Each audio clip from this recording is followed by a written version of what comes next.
everyone. All right, we are back. The jury in progress, the State of Ohio versus Raymond Tensney, case number B1503961. We left with the state calling witnesses. They are still presenting their case, so when you're ready, Mr. Breckenridge or Mr. Teeter, whoever is calling, please call your witness, your next witness. Thank you. I call Officer Linda Schmidt to the stand.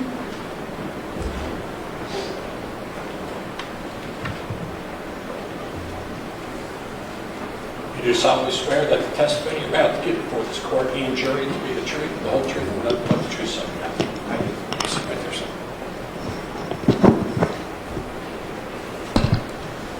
Make sure you cover everything. Good morning, officer. Can you please state your first and last name for the record, spelling your last name? David Lindenschmidt. Last name is Lindenschmidt. And Officer Linda Schmidt, how are you employed? I'm employed by the University of Cincinnati Police Department. And how long have you been so employed? 2.5 years. And officer, what's your duties there for the University of Cincinnati? I serve the University of Cincinnati community, students, faculty, and staff, as well as the surrounding community. Okay, and all does that entail as a police officer there? I do the same basic police operations that Cincinnati Police or any other police agency does. I do patrols and answer calls for service. Okay. And when did you start with the University of Cincinnati? I started in February of 2015. Okay. Let me turn your attention back to July 19th of 2015. Were you working that day? I was. And what shift were you working back then? I was working second shift, And what were those hours? 3 p.m. to 1 a.m. Okay. And on July 19th, what was your assignment for that day? On that day, I believe I was running the Beat 9232, which is a traffic car at that time. And what does it mean, like a traffic car? Just explain to the ladies and gentlemen of the jury.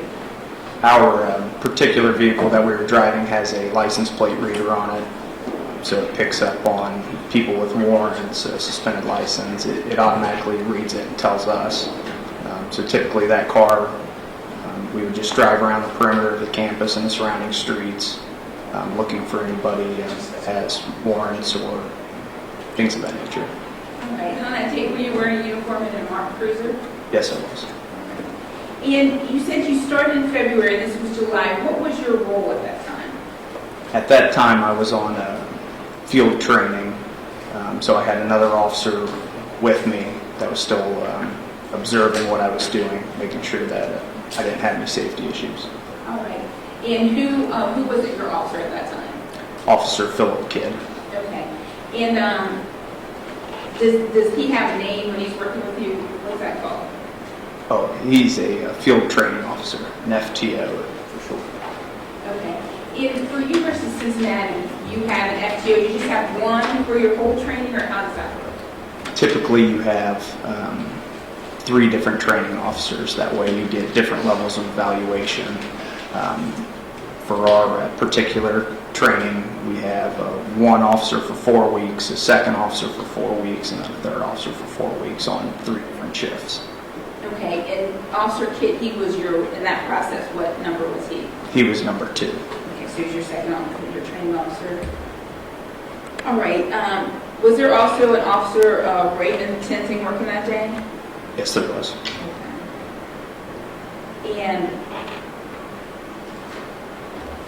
on the day, on July 19th of 2015, were you driving or riding in the car? I was driving. Okay. For training, does the trainee normally drive, or how does that work? Do you switch back and forth? Typically, the first day or two, the training officer drives the vehicle, and they show you just different things that they may do that makes the job easier, different ways of doing things. And then after that, it transitions, and then I drive the rest of the time. Okay. All right. And do you recall you said you're driving the traffic car. Do you recall what type of car that is? It was a Chevy Tahoe, I believe. It was vehicle number 8154. 8154? Correct. Okay. And do you recall what car Raymond Tensney was driving on that day? What type of car? He was driving a Ford Explorer, but I don't recall the license plate. I'm sorry? I said he was driving a Ford Explorer, but I don't recall which car it was, which plate. Now, back on July 19th, did you hear a call come out from Tenzing on that day? Yes, I did. Okay, and tell me, how did you hear that? I remember I was just clearing a traffic stop of my own, and he had called out that he had a traffic stop, and the thing that stuck out to me was he had said the vehicle was going to be slow to stop. So Sorry, go ahead. Officer Kidd immediately keyed up and said we were going to be heading that way to back him up. All right, and I was just jumping in too early. What does slow to stop, what does that mean? Slow to stop is, at least for our department, it's a universal sign that the vehicle, whoever's driving it, is not complying, whether they're not seeing or hearing you, or they're just not wanting to pull over. Okay. Now, just so everybody understands, so when you said you could hear this call, can you actually hear his voice over it, or is it someone from dispatch telling you this? We can hear each other as well as dispatch, so it's an open chain.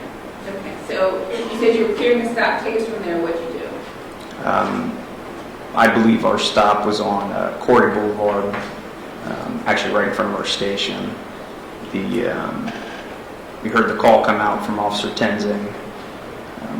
Officer Kidd keyed up and told dispatch that we would be heading to back him up. I don't remember the exact route we took, but I remember we ended up on McMillan. We took a left on the West McMillan, took a right onto Vine Street, heading south, and then shortly arrived to Rice Street, I believe. Okay, and do you know, I know it's been a while, but about how long did that take? A minute or two. No. So it's pretty close. Now, when you got there, walk us through what did you do, what did you see? As we, the street actually that we turned onto would have been Phil off of Vine, and that is where the last location I remember hearing Officer Tenzing say he was going to have a traffic stop. So we turned onto Phil Street, and one of the first things I remember noticing was his vehicle was not on Phil. So we continued down Phil Street past Loft Street, and as we neared the intersection of Phil and Rice, I could see Officer Tenzing's vehicle as well as Mr. DeBose's vehicle there at the corner. Okay, and what did you do? As we approached that intersection, Officer Kidd mentioned something about looks like we're going to be getting him out. At that time, I looked away from where I was driving, looked over to the traffic stop, and I could see Officer Tenzing what appeared to be getting Mr. DeBose out of the vehicle. Do you recall what you saw that gave you that impression? I think I just, I saw his hand on the door or something like that. That going along with what Officer Kidd said, I just assumed he was opening the door at that point. All right. Now, when you pulled up there, do you recall approximately how much room was between the Tenzing vehicle and the DeBose vehicle? Do you recall about how much was between those two cars? I don't recall. I believe I told Cincinnati police that it would have been about 1 to 2 car lengths, but it was speculation. So when you pulled up and you said that you got this impression, do you recall where he was standing, the defendant was standing? He would have been standing at the driver door. I don't remember the exact positioning of him.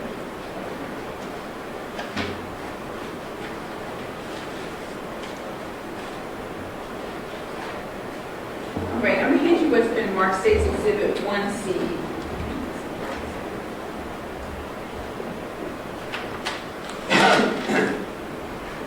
All right, if you could just look at this and tell me if you recognize it. Yes, I recognize it. Okay, and tell the jury, what is that? This was a rough hand drawing that I did for Cincinnati police when I gave my original statement to them. All right, and that's the drawing that you actually did on that day? Yes. All right, at this time, I'd like to enter State's Exhibit 1C and publish it to the jury. No objection? No objection. Thank you. Go ahead. Can I have the officer step over? Sure.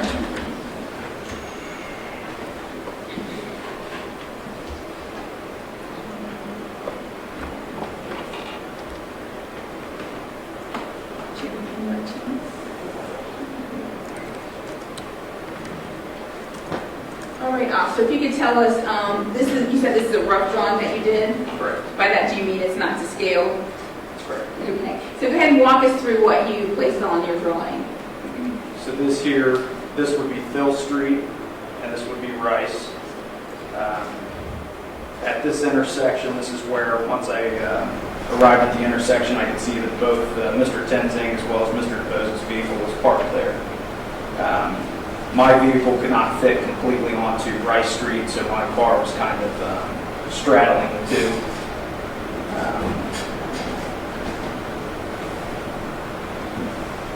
This drawing here, this is Cincinnati Police asked me to show what direction Mr. DeBose's vehicle moved once it took off, and this was the arrow in the direction that I showed it. I said approximately 45-degree angle from where its original spot was. They also asked me to show where from I originally saw Officer Tenzing to where he was once I regained the view later on, and that's what this X represents. I'm sorry, say that again, that you saw him and then where you saw him later. Right, when I originally approached the intersection and I looked over, when Officer Kidd said he looks like he's going to get him out, he was somewhere, next to the vehicle. They wanted to know where he was when I saw him at the next point. And he would have been in the center of the street. About that. Okay. All right, and do you recall about when and where you drew this picture? Where I drew it? Yes. I drew it at Cincinnati Police Homicide, CIS. I believe it would have been 2 days after the shooting. It's about July 21st. I believe so. Great, you guys.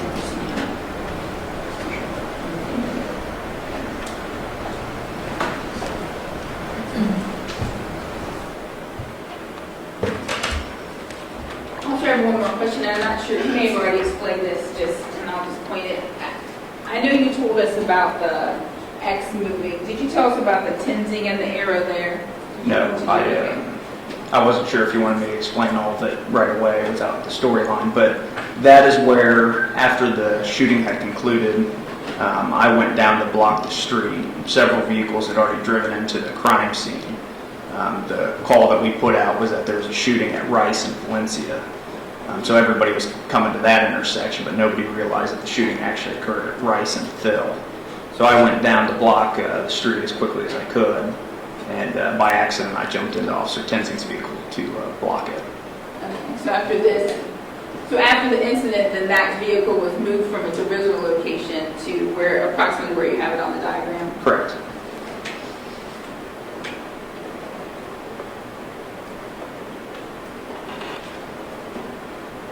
Now, when you first arrived at the scene, were you and Officer Kidd, were you in a hurry to get to the scene, or how did you respond? Did you have your lights and sirens on? Or? No, we weren't running code of any type, no lights, no sirens. We were in a hurry just because of the statement, slow to stop. All right. I was just thinking, we understood what slow to stop meant. So sometimes that can be, the person's not wanting to pull over because they're hiding something, they're looking at a place to jump out. That's what it means to us. So we were in a hurry to get there. Okay. So once you got on scene and you're having this conversation with Officer Kidd, tell us exactly what you saw or heard. Which when point? When you pulled in, you're starting the car. Okay, as I had said before, Officer Kidd said it looks like he's going to be getting him out.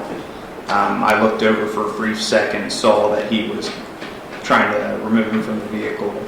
I then looked back forward to park my vehicle. At the time, the way my vehicle was parked on the driver's side, I could not see Officer Tenzing or Mr. DeBose's vehicle for a few seconds. Okay, and during that time, did you hear or what did you hear? Nothing right away. As I put the vehicle in the park and opened my door, right then I heard squealing tires, and then a couple seconds later I heard a gunshot. Okay. So you couldn't see anything, you hear those things, and then what do you do? As I jumped out of my vehicle, I rounded my door, and I was looking straight, I guess it would have been south on Rice Street, and I could see the vehicle heading at a 45-degree angle towards the guardrail, and Officer Tenzing coming off of the vehicle and hitting the ground. Okay, and when you say coming off, what does that mean? I don't recall exactly how he was moving with the vehicle, if he was attached to it or not. I don't recall those things. I just remember him coming down and falling. I believe I told Cincinnati police that he fell to his butt, and he had put a hand down to brace himself. Okay. All right, when you see all this, what do you do?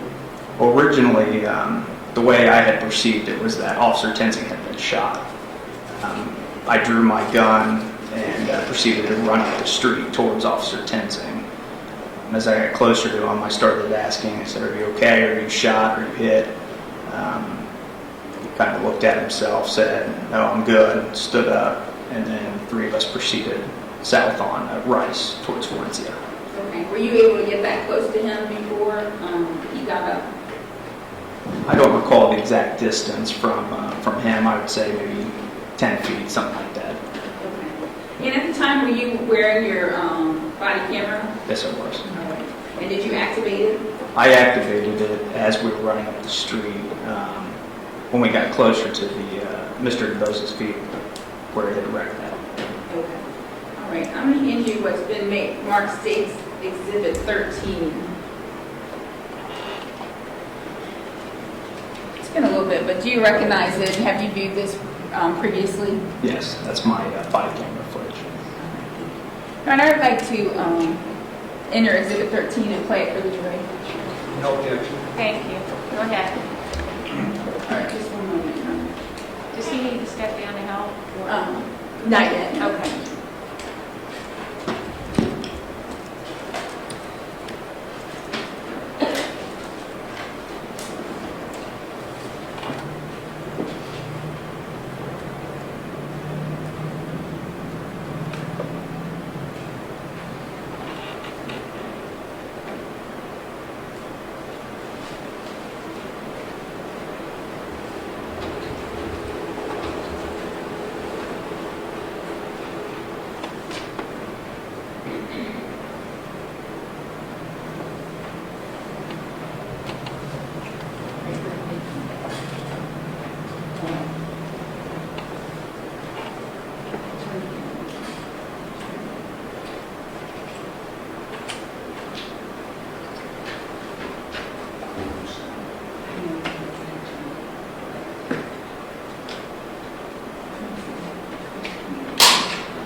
There should be audio at this point. There's not.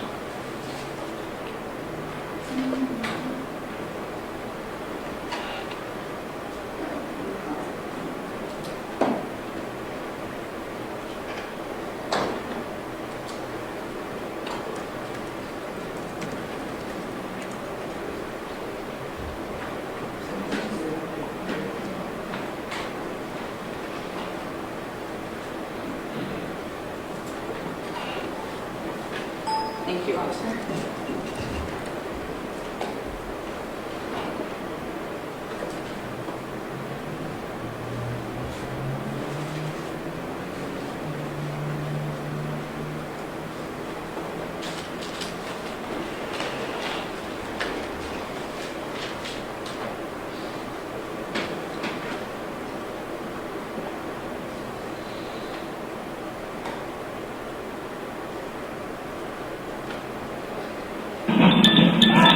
This is Brian, traffic stop.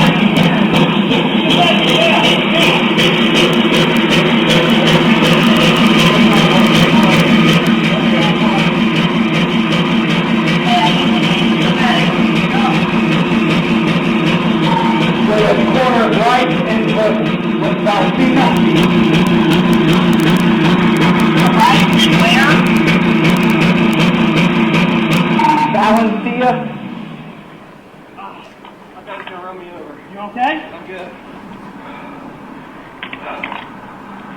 Right, and Valentina? Restart medical flow. We got gunshot wound to the head. Hey, what did he pull on you? Right to Valencia. And we got medical roller. Who is injured? 33 not injured. I was going to run the car. He took off on me. I just started one round. Shot me on the head. We're going to need an admin page. We're going to need a medic. We're going to need multiple officers here. Oh, those. Copy, that's it. Officer cop. I'm armed up. He pulled. He didn't reach for anything. Stand back! Stay back! I just got tangled in the car. I thought I was going to run over. It's going to be a few minutes late. Keep your, don't let him look.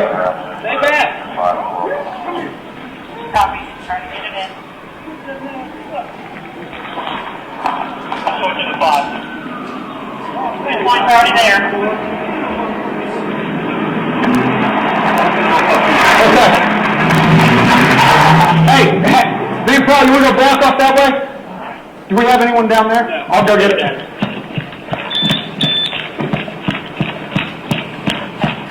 Hey, Phil, can we do something with him? Get him to go around?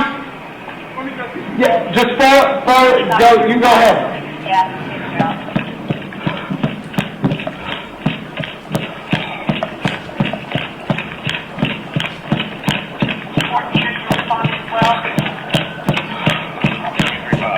You got that street block? Is it street block? I'll block with mine. So right here at the corner, he's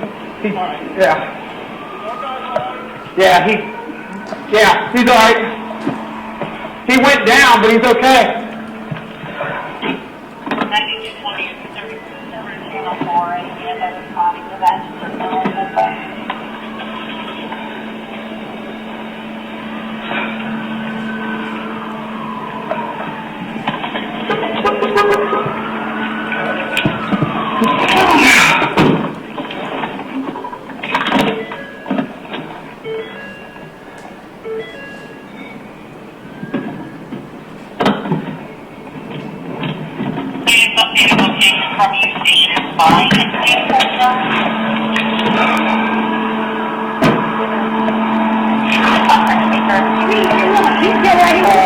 We saw him when we pulled in to back him up. The guy, he had a traffic stop. The guy took off from him. The officer got caught in his car, because the guy reached for something he thought, and so he grabbed onto the car. And when the guy, You never came past, so we don't see him. our officer went down, he got tangled in the car and drew his gun and fired. The guy.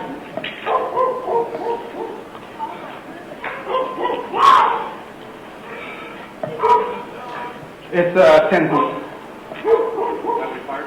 Yeah. Where Ray was. Okay.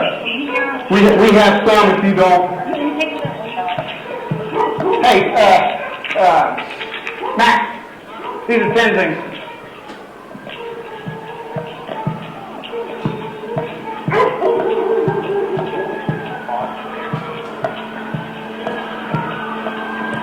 Have they stopped the officer needs assistance? Do you know if they stopped the officer needs assistance? They never did? Okay. I'm grabbing it right now.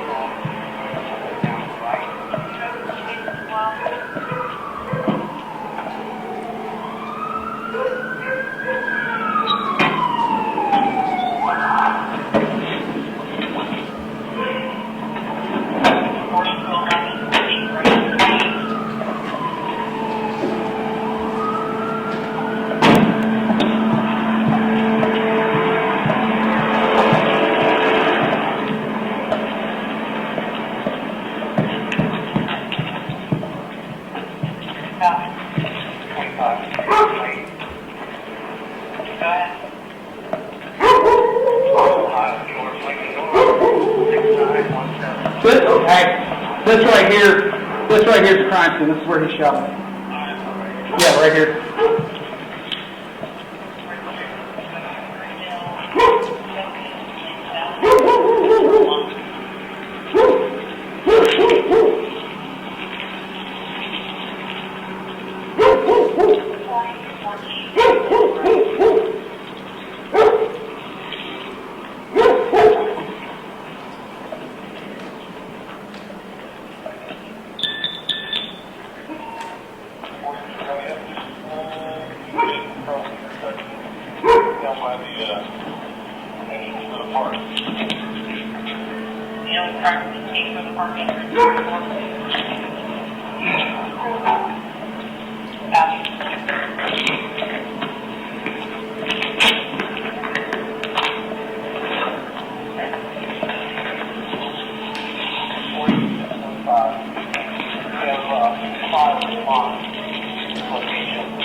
All the officers are names that are inside the tape, Corey. Watch it. That's where he actually fired from right here. Oh, you got down here? Yeah, I was right behind him. He fired from right here, and the guy took off. So you were trying to make a traffic stop on him, or? Yeah, and the guy. You got a video? He probably does. I just arrived to back him up when the guy took off. The officer was stuck in the vehicle. Fired one round. You're good? The one horse. All right. It's the other officer. I left it there to mark where it's at.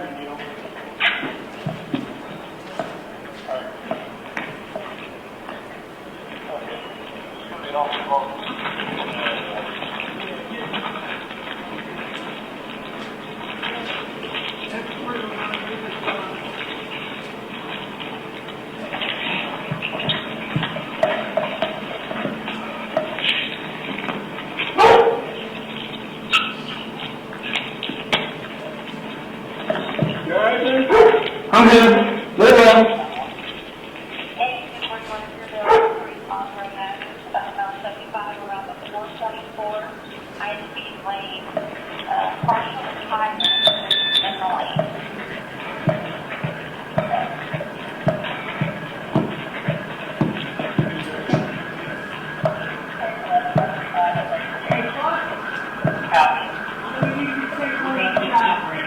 All right. 4220, do you need any other units directly at your location? If not, I'll send them to the area. Everybody okay? Yeah, I'm going to turn my camera off. I'll be on for now.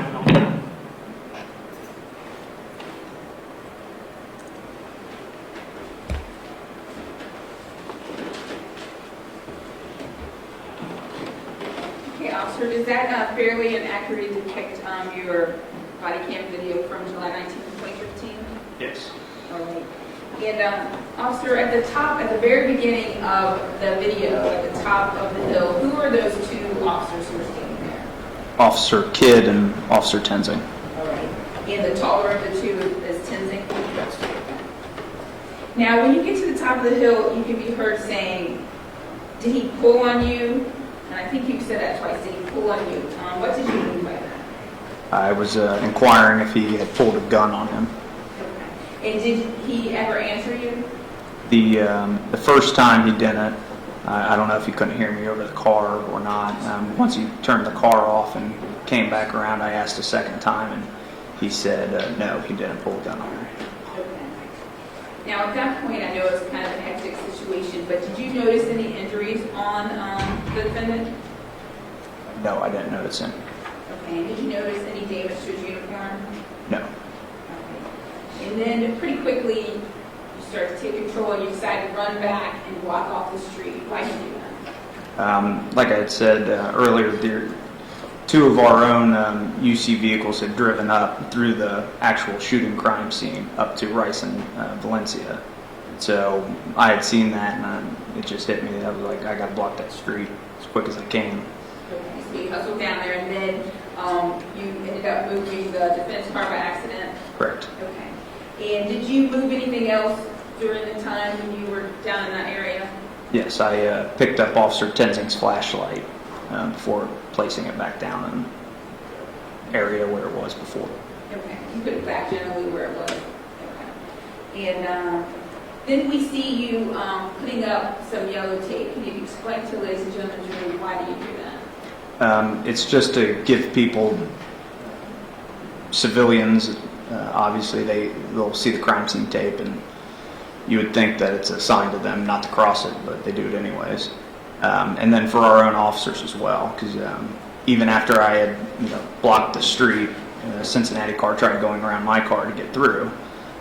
So it just kind of gives them the indication that right here's the crime scene, don't go any further, or at least be more careful if you are going to be crossing that area.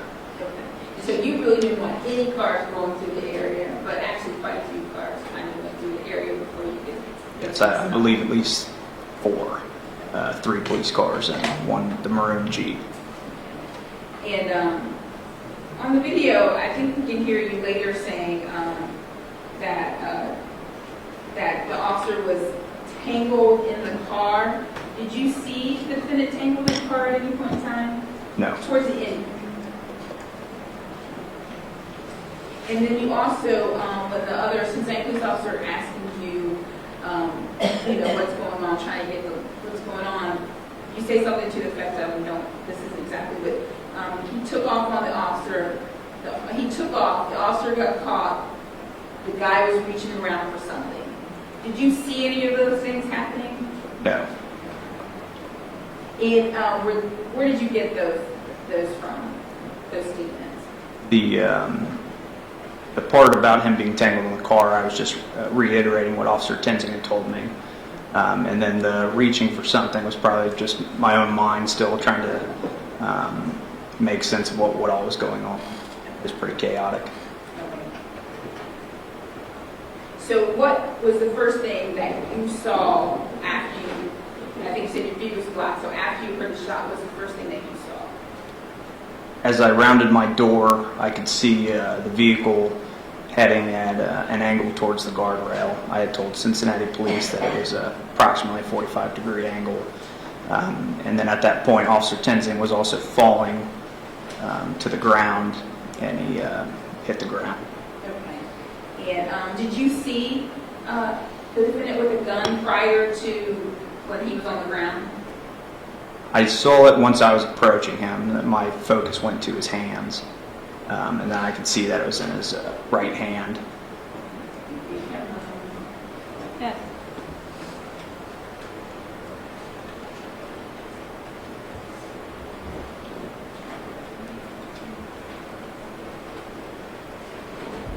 All right, thank you, officer. He testified to occurred in Hamilton County, state of Ohio. Say that again? Everything happened in Hamilton County, state of Ohio? Yes. All right, thank you.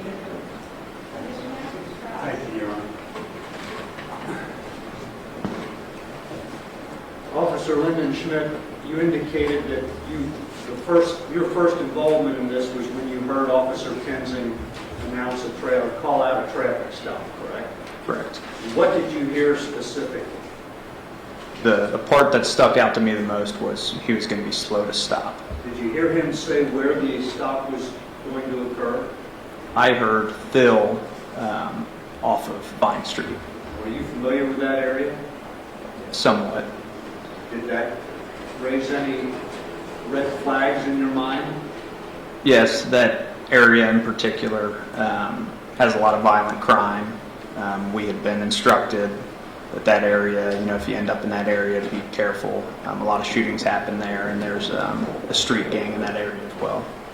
So at that point, you heard the slow to stop. You and Officer Kidd decided to respond down and back up Officer Tenzing, correct? Correct. You notified your dispatcher you were going to do that. I believe Officer Kidd did. And Officer Tenzing, you don't know whether he knew you were coming or not, do you? Correct. I don't know if he heard our radio call. Did you hear him ask for backup? I didn't hear it. Okay.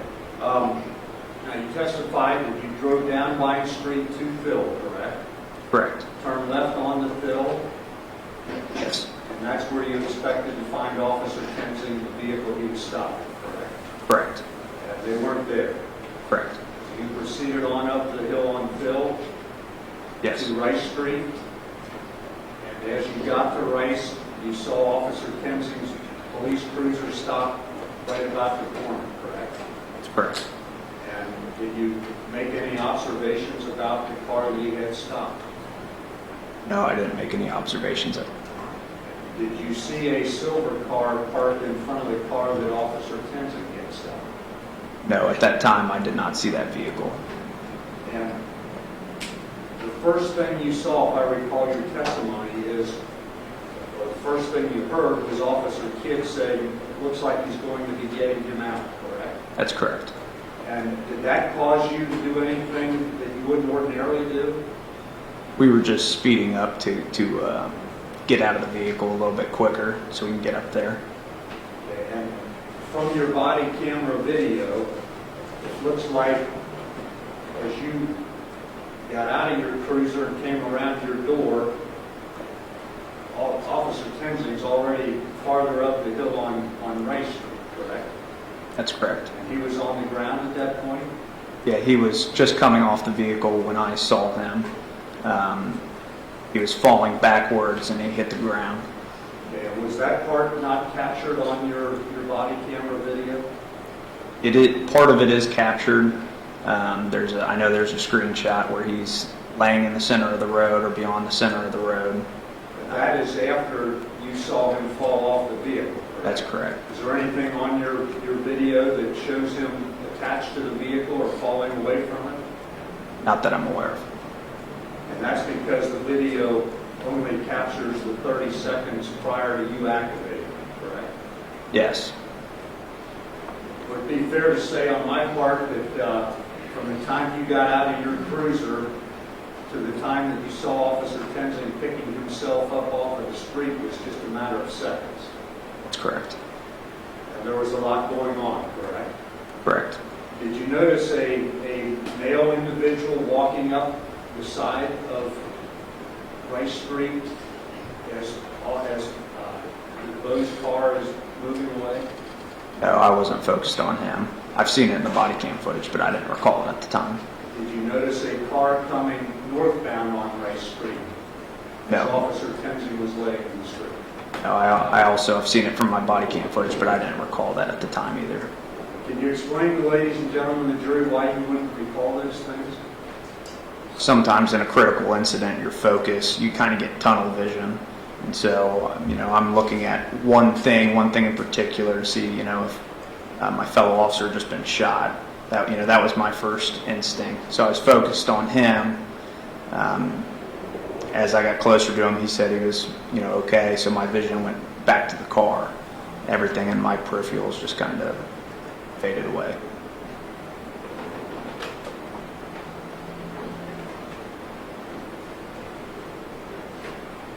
Now, immediately prior to where your video kicks in with Officer Kensing in the street, and that's all in about the first 7 seconds or so of your video, correct? Correct. Immediately prior to that, you testified that, I believe, if I heard you correctly, that you heard tires squealing. That's correct. That's correct. And that was followed by the gunshot. Yes. Is there any question in your mind that that is the sequence that the events occurred? No. No question. No question in my mind. Would you agree with me that this entire situation happened in a split second? Yes.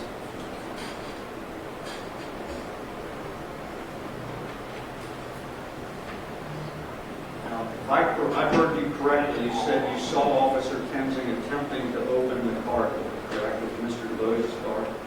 Correct. And what did you see there exactly, if you can remember? I just remember him standing at the door, looking down, and that, alongside with Officer Kidd's statement that he's opening the door, I just assumed he was opening. And then, if I understood your testimony correctly, you turned away to do something with your cruiser, correct? Correct. I looked back so I could park my vehicle. And it all happened that quickly. Yes. You did not see Officer Kensing attached to Mr. Bose's car in any way, correct? Correct. Because you weren't looking? Correct. And my vision was blocked by Officer Tenzing's vehicle. And you heard later, you heard Officer Tenzing say he was tangled in the cruiser, correct? Or in Mr. Bose's car? That's correct. And you repeated that a couple times, correct? That's correct. And just because you didn't see it doesn't mean it didn't happen. Is that a fair statement on my part? That's a fair statement.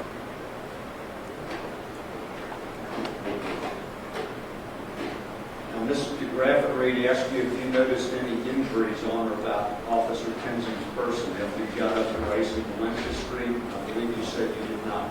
Is that correct? That's correct. Were you looking for any? No. Did you see Officer Tenzing doing anything to himself or looking at himself?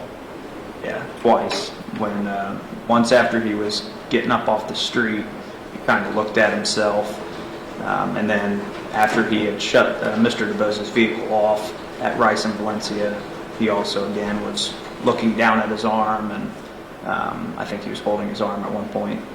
Did you ever notice anything about his uniform? No.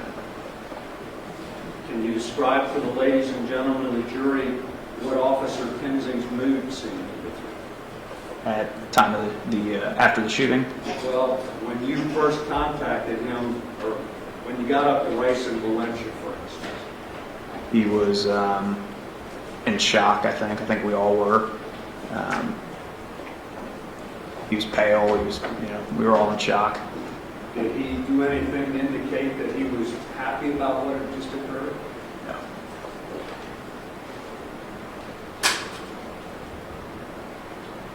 Did he appear to be angry or mad to you? No.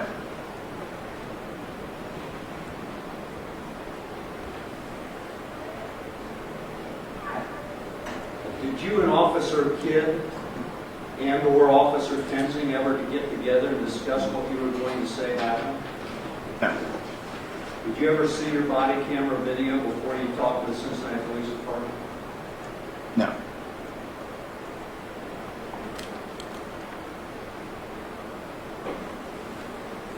Do you know how far, where was Officer Tenzing when you saw him after he disengaged from Mr. DeBose's car in comparison to where he was when you saw him with his hand on the door? He was further up the street and then further to the left or to the east of the street. Are you able to put a distance on any of that? Cincinnati police asked me to speculate 2 days after the shooting. I said approximately 10 feet. Do you know how he got moved to that position? Don't. You're trained on the firearms that you carry as a UC police officer, correct? That's correct. Is there any chance that by discharging that firearm, the recoil could have caused him to move that far? No.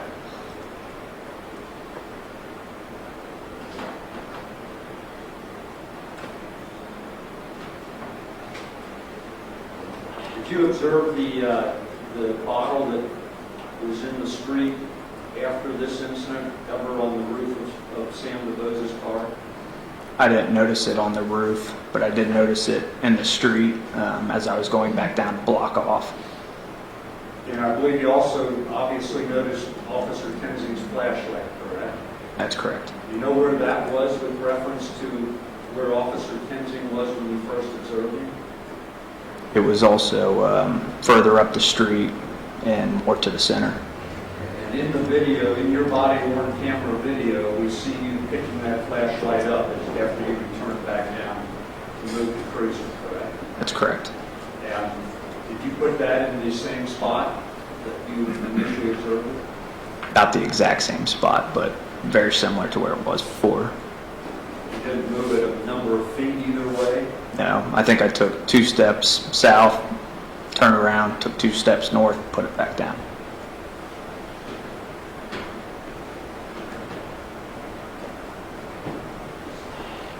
Now, on July 19th, you had been with the UC Police Department for about 5 or 6 months, is that correct? That's correct. Did you have any law enforcement experience prior to that? No. What is the UC Police Department, and I assume you're familiar with their policy and procedures. As a new hire, you were probably fairly familiar with the procedures, correct? Somewhat. What was the policy with reference to traffic stops? There really wasn't any kind of policy for it. I know we were told to go out and make traffic stops. We kind of had a soft jurisdiction. They would say, don't go too far down, don't go to past McMicken, south, don't go too far north, but there wasn't a specific street. There wasn't any kind of set boundary that they said, you could or couldn't go here. When you make a traffic stop, do you always call for backup or wait for backup to arrive? No, not always. And when you get somebody out of a vehicle, are they automatically under arrest? No. Why would you get somebody out of a vehicle? There can be a number of reasons. If it's a suspected OVI and there's an an odor of an alcoholic beverage in the vehicle, sometimes you want to have them step out away from the vehicle to see if that odor is on them and not the vehicle, or something in the vehicle. Sometimes you want to get them away from the car so that they don't have access to things in the vehicle. There can be a number of reasons. But when they are, what do you call that when you get somebody out of the vehicle? At that point, they're just detained. Not arrested, correct? There's a difference? There's a difference. When somebody's stopped for a traffic violation and detained, are they free to drive away? No.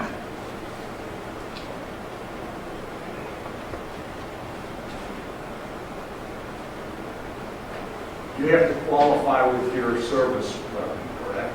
At the range? That's correct. What do they teach you?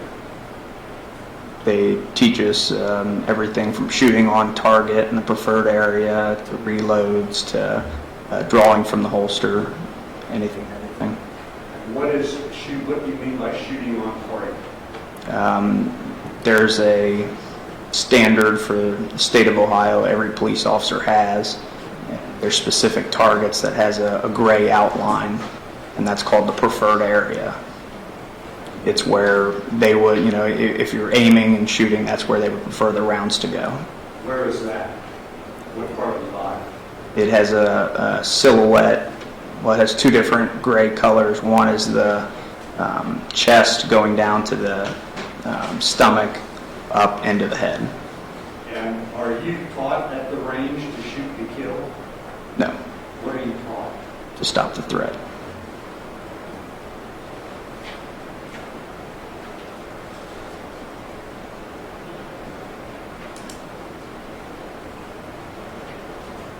Have you ever heard of the method of handcuffing someone while they're in the car? Yes, I'm aware of it. What is it? It's just a way to keep the person that you're detaining off balance. It's a way to have the advantage over them. If you don't want them to fight, you don't want them to resist, you keep them seated in the vehicle. That way they don't have any kind of strength behind them.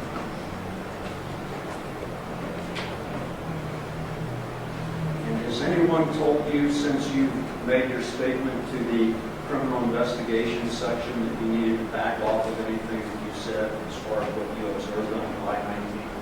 No.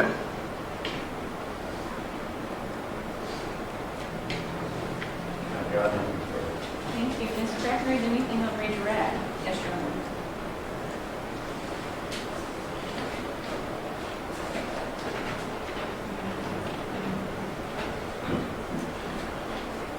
The Hindu has been marked States Exhibit 13A. I think you just mentioned this in your cross. Do you recognize that? Yes, this looks like the screenshot from my body cam footage I mentioned earlier.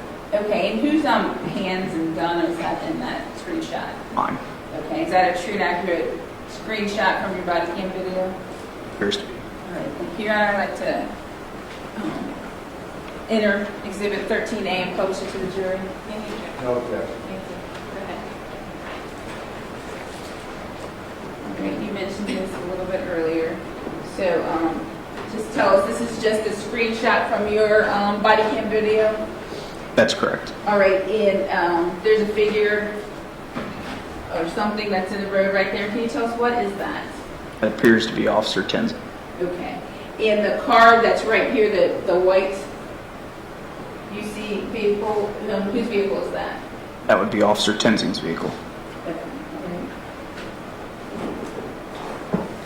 Thank you, officer.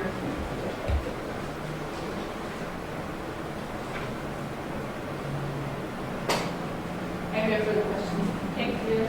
Mr. Matthews? Officer Lyndon Schmidt, with reference to this exhibit, that's Officer Tenzing, correct? That's correct. And that's Sam DeBose's car there? That's correct. And this car here is the one that was coming northbound that you say you don't remember seeing, correct? That's correct. And why was that? Why was You it that? don't remember seeing that? Because my focus was on Officer Tenzing at that time. And is this vehicle right here the one that you've later learned is Alicia Napier's vehicle? I believe so, yes. And you don't remember having seen that, correct? Correct. And why is that? My focus was on Officer Tenzing. And would you recall that tunnel vision? That's what I would call it. Thank you. I've not. Thank you. Anything else? No, you're on. Thank you. Okay. Officer Lyndon Schmidt, you can step down.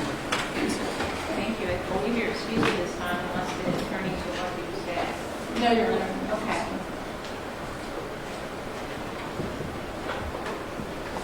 When you're ready for your next witness, go ahead.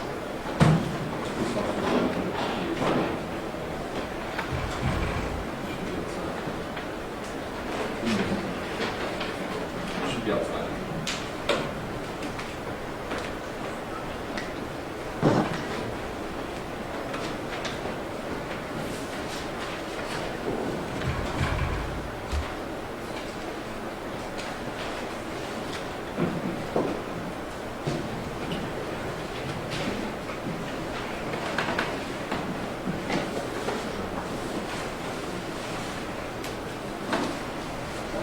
Ladies and gentlemen, turn that camera toward me, please.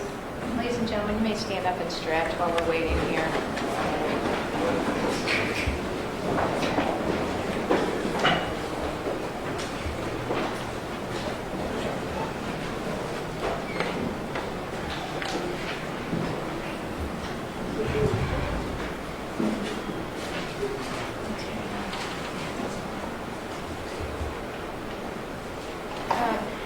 I'm actually, ladies and gentlemen, I'm going to give you about a 5-minute break right now. Go ahead, Lynn. I'll remind everybody that you're not to be discussing anything that you've heard this morning, okay? But it's just going to be to the jury room.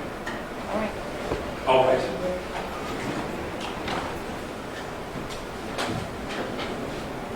He's on his way up to the room. Oh, call him back, Dave.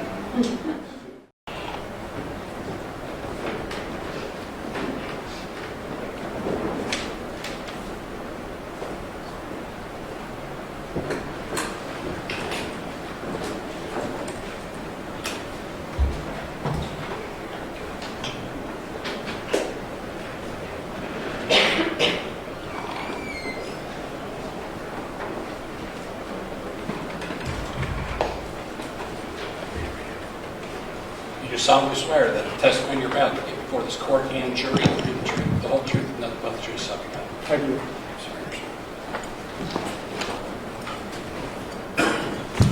Okay, Mr. T, whenever you're ready, go ahead. Thank you, Judge. Can you tell everybody your name and spell your name as well? My name is Jimmy Pham, J-I-M-M-Y. Last name Pham, P-H-A-M. And what's your occupation? I'm a crime scene investigator for the city of Cincinnati. And are you a Cincinnati police officer then? I am. How long have you been a Cincinnati officer? I started in 2005 to present. Okay. And did you start out as a criminalist? I did not. How did you start out? I started in the patrol bureau. And how long did you do on patrol? I worked patrol from 2005 to 2013. At that point, they transferred me up to the crime scene unit. And Police Officer Horning described, I think, to the jury what a criminalist does. Do you do around the same type of thing that she does? Actually, the exact same thing. Okay. I would like to direct your attention to July 19th of 2015, around 6:30 in the evening. Were you on duty at that time, Officer Pham? I was not. And did you get involved in the case that is on trial right now? I did. How did you get involved in the case? I was at home. I got called on the phone, a recall to come back onto duty because they said there was a police-involved shooting. What does that mean to be recalled, Officer Pham? It means that you're off duty or you're at home on your own time, and if they have an incident that they need your specialty and they'll call you, you have to come in and report to work. Get your police clothes back on and gear up again? Yes, sir. And did you respond to an area on Rice Street between Phil and Valencia? I did. Who did you respond up there with? Initially, I was the first crime scene investigator to make it back to the office, change, gear up, and then head to the scene. So I actually responded there by myself initially. And eventually, did some other criminals respond to the scene? Yes, they did. What did you find when you got to the scene, Officer Pham? When I initially got to the scene, I had a vehicle crash in between a stone wall and a telephone pole with a body that was covered in sheet at the initial scene. From there, I saw parts of a car that was maybe further north on Rice Street, and then we head down towards the intersection. There's another police car down at the end of it. Okay. And was the scene already taped off, so to speak? Yes, it was. And do you recall what other criminals responded to the scene? Yes, criminalist Horning, criminalist Alexander, and criminalist Odom also responded. And what did the four of you do as a team initially at the crime scene? Initially, when we first arrived on the scene, we did a walk through the scene to see what we had laid out and determine the size and the scope of the scene to know if we needed to enlarge or shrink the scene any further down. We did a walkthrough just to look for basic evidence. After that, we subdivided the work. It was decided that I would photograph, Officer Alexander and Officer Horning would diagram, and Officer Odom responded to the hospital to collect evidence there. Okay. And when you told the jury that you walked the scene, what area of that, what streets or what area did you walk down and up? We started at Valencia and Rice at that intersection right there, and we walked. It would be northbound down Rice Street, all the way down the hill, down the hill, to where eventually you enter Till Street, where it intersects Rice Street. Then we walked all the way from Till down to maybe Vine Street. Why did you walk all the way down from Phil to Vine, Officer Pham? We were initially told that the original traffic stop started on Vine Street and continued from Vine Street to Till onto Rice Street, so that's why we walked the entire scene. And the area between Vine and Phil, right there at the corner, did you find anything important or relevant to the case in that area? We did not. Did you focus then on the area between Phil and Valencia? We did. And then maybe if you could take us through, you did the walkthrough and you said you were in charge of photography. Yes, sir. And tell us how you do photographs or what you're looking to do when you do photography. When we photograph a scene, generally we start with, it's broken down to three separate elements. Overall photography, which covers the entire scene. Mid-range photography, which covers evidence that's located in the scene. You do it from the evidence to a fixed reference point, so you get an idea of distance. And you do a close-up of the evidence also before we move or touch anything. And do you photograph items with and without placards? Initially, we do the scene without placards, then we'll placard, and then we'll re-photograph the scene then. And if there's anything to be collected, do you pick those items up? Yes. Do you wear gloves when you do that? We do. And what's the reason that you wear gloves when you handle evidence? So we don't cross-contaminate everything. So anytime we pick some up, after we pick it up and put it in a bag, we'll actually change gloves and for every piece of item that we collect at the scene. And did you follow all those procedures on this incident? We did. And then once you pick everything up, collect it, do you bag it or, depending on how big it is, put it in a container? Yes, we do. And then what do you do with it once you do that? While we're on site, we'll store it and lock in our crime scene van until we're done. Then once we're done with it, we'll transport everything down to our lab, and that's where we start processing it there. And do you process some things on your own and then some things you just submit to the coroner's lab for processing? Yes. Did you do all that in this case, Officer Fan? For everything at the scene, yes. Okay. And as far as the diagram, let me just show you, I think it's 1 and 1B.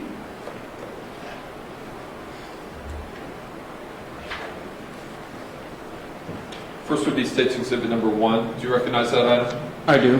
What is that, Officer Fan? It's the diagram that Criminal Horning made of the scene. Okay. And 1B? 1B would be the Cage's online map of the scene, starting from Vine Street up to Till, up to about half of Rice Street. I'm going to have you look at some photographs. If you could look through the whole stock for me, then I'm going to ask you some questions about it, okay? Okay.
I think they're marked 2A through 2U, and then there's also a State's Exhibit 20. If you could look through all those for me. There's no objection on this. I think they're, we're gonna, I think after I have them look at these, Mr. Matthews has an objection to some of the photos. Okay.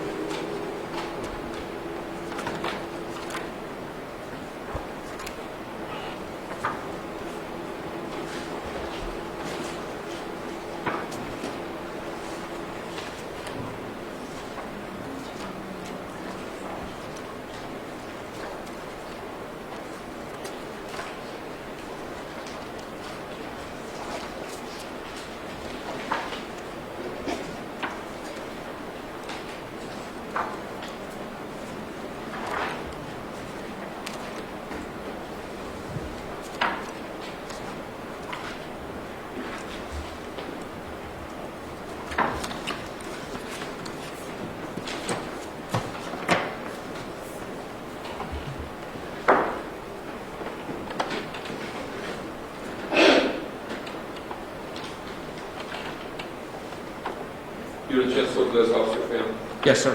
And are those the crime scene as it existed either when you got there or as the evening progressed? They are.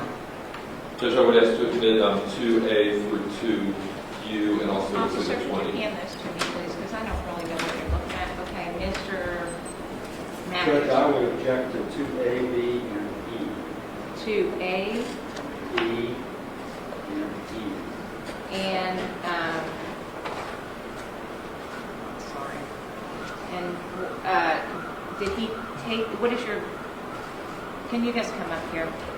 You want me to ask if you took all the photos? Yeah. I Did want- you take all those photos? I did. Okay, I still need the objection on the record, just Sure. Colleen, if you don't mind.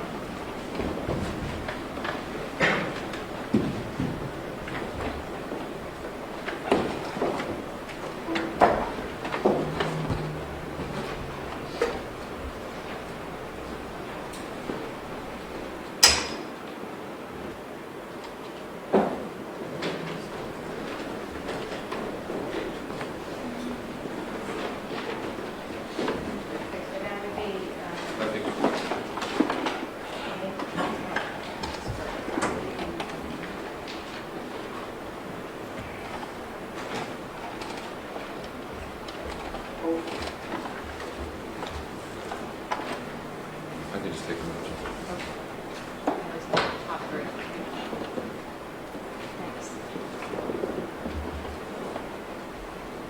Officer Pham, based on the court's ruling, the court excluded 2A, 2B, and 2E. Judge, if you could note my objection to that. Absolutely. And if I could have the court reporter hold those for the record, not to be given to the jury.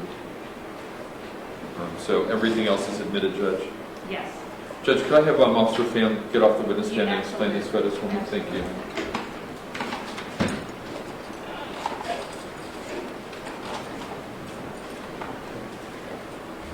I'm going to start with exhibit number 1, which is the diagram. And maybe if you could explain that and how it relates to the photographs. And you could use a pen or...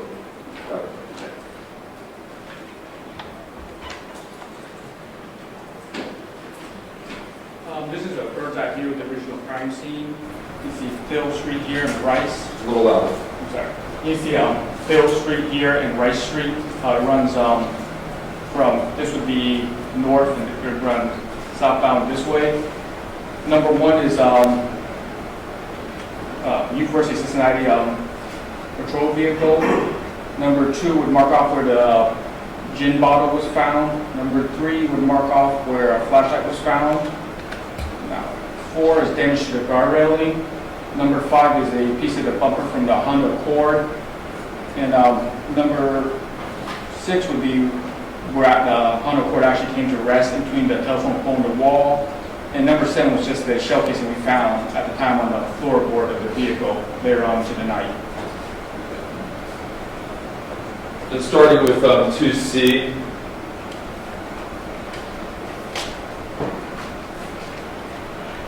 You could tell us what that is, what the jury's looking at there.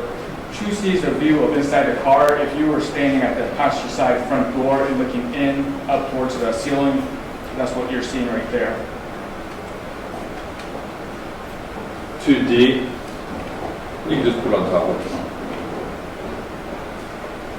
2D would be a view of the vehicle if you were looking through the back passenger side window and looking towards the front of the car. We see the steering wheel and the dashboard of the car. This is the driver's seat and obviously the passenger seat.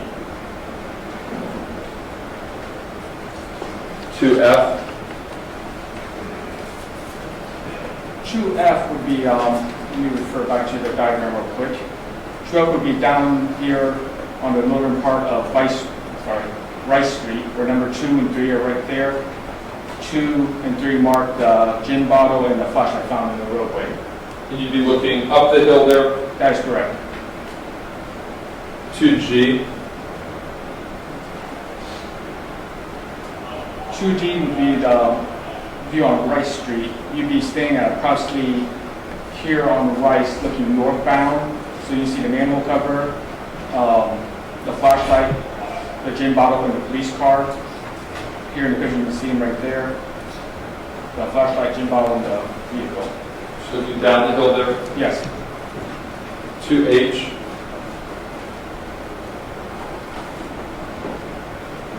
2H would be a view of the passenger side rear window. If you're looking through the window into the back seat, this would be the view you would have of the back seat. 2I. 2I would be the police car that's used to block the road when you arrive on the scene down at the bottom of it. Well, yeah, technically would be the bottom of the hill. Okay. 2J. 2J is the actual gin bottle we found on scene. That's on the roadway. Was that collected? It was. And that's a placard that you put up to mark where that was? It is. 2K. 2K is the flashlight we also found on the roadway. It was also collected. Brought back to headquarters? Yes. 2L. 2L is on plaque number 4, which on the map is located right here. And it shows damage to the guard railing. 2M. 2M is placard number 5. It's just clear up from that damage on the guard railing. And it marks the bumper of the vehicle right there, the guard rail. 2N. 2N is the Honda Accord that was in between the telephone pole and the stone wall at the intersection of Rice and Valencia. It looks like that was taken at night, Officer Pham. Yes, Did you were there for a number of hours, is that fair to say? that would be fair to say. And some were more daylight pictures and some were more nighttime pictures? Yes, as time proceeded, the sun went down, so the scene got darker and darker throughout the time that we were there. Okay. 2P.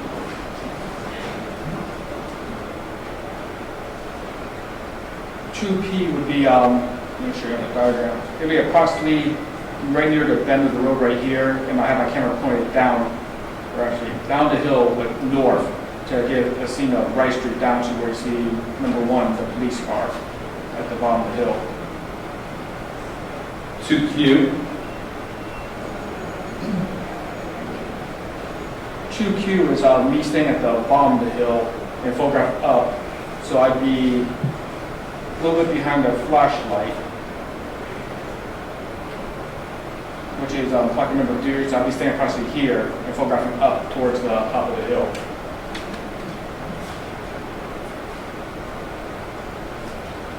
Is that your shadow in that picture? It is. Okay. 2R. 2R is the bumper laying in the roadway from the Honda Accord. You show us where the diagram not within. It would be, here's the damage railing, it's right there, number 5's marked the location where that bumper is. 2S. 2S is the damage to the guard railing. It's actually marked as placard number 4. So on the diagram, it's this area right here on Rice Street. And excuse me if these next couple are doubles, I might have marked too many, but T and U. T would be the one on top. T is just the scene of the gin bottle and the flashlight marked off with the manhole cover in the roadway. You look for up the road. But it'd be me standing right behind number 2 and take a photograph up of the scene. Okay. And yeah, this one we already seen. It's the same bumper, just another placard with it. That's 2U. Yes. Then in this set, the last photo is State's Exhibit 20. Okay. That would be a picture of the driveway in the brick house. It would be, look at the diagram, I would be out in the, right by target number 2, photographing this direction so you can see the vehicle in the driveway. That's what image that is. Thank you, Officer Pham. You could return your seat.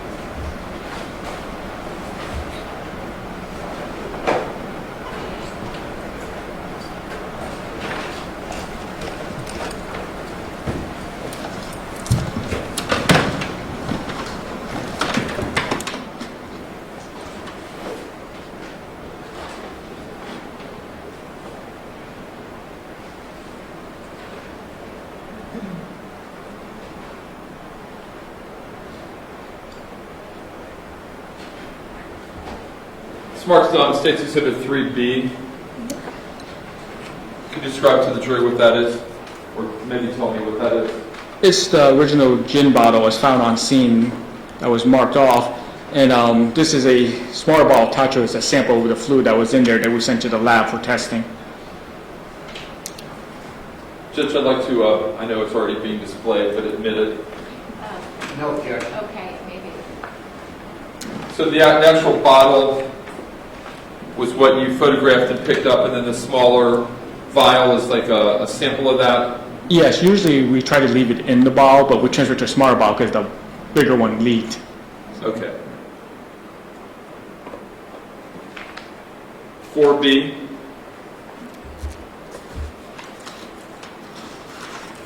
is the flashlight that we found in the roadway. Picked that up.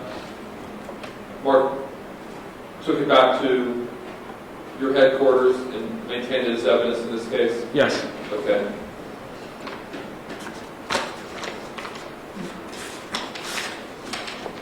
Mr. Teager, are you asking to admit that? I am, Judge. Okay, and you know No you... objection. All right. 6C.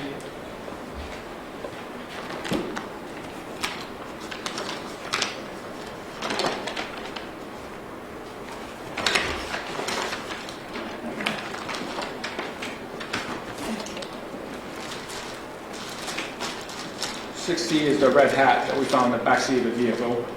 Okay. You said that was found in the back seat? Yes.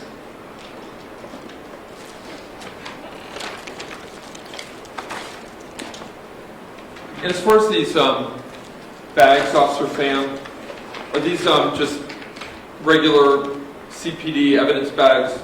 They are. And is your name on that at all? It is. Did you fill that out? I did. And the other markings on here, Officer Pham, with the yellow sticker and so forth, is that your marking at all? Those are not. And what is that marking, if you know? That's from the Hampton County Crime Lab. Whenever we send evidence there for processing, they assign its own property number for their system. And as far as the State's Exhibit 6C, is this a bag that you prepared as well? It is. Did you put the hat, I think it's in this yellow tag on that? No. When I sent the hat down originally, since it was had blood on it, the white bag that's listed in here, actually put it in the white bag and sealed it, and then sealed it in the brown bag and sent it to the lab like that. The lab since then has put it in this plastic bag and attached that yellow tag into the bag there. Okay. And all these items were collected by you at the crime scene? Yes. 3 and 4, excuse me, 3B and 4B out in the street? Yes. And then 6B, the hat was inside the vehicle that was crashed up on the corner? That is correct. In the back seat? Actually, it was on the floorboard. The back floorboard? Yes. Thank you. I think that's 6C. Now, at that point, and I think we have some other photos actually.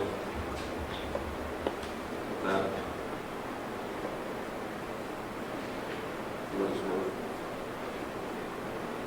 3A and 4A, Officer Pham. Yes. Those are my photographs. And what were you trying to show in those photographs? Whenever we bring back property to our lab, before we do any kind of processing to it, we always photograph it first for examination to show the item as is how we would collect it from the scene. So it's a flashlight and a gin bottle. Judge, could I admit 3A and 4A? Okay. Thank you. Just the gin bottle, Yes. 3A, flashlight, 4A. Yes. Okay.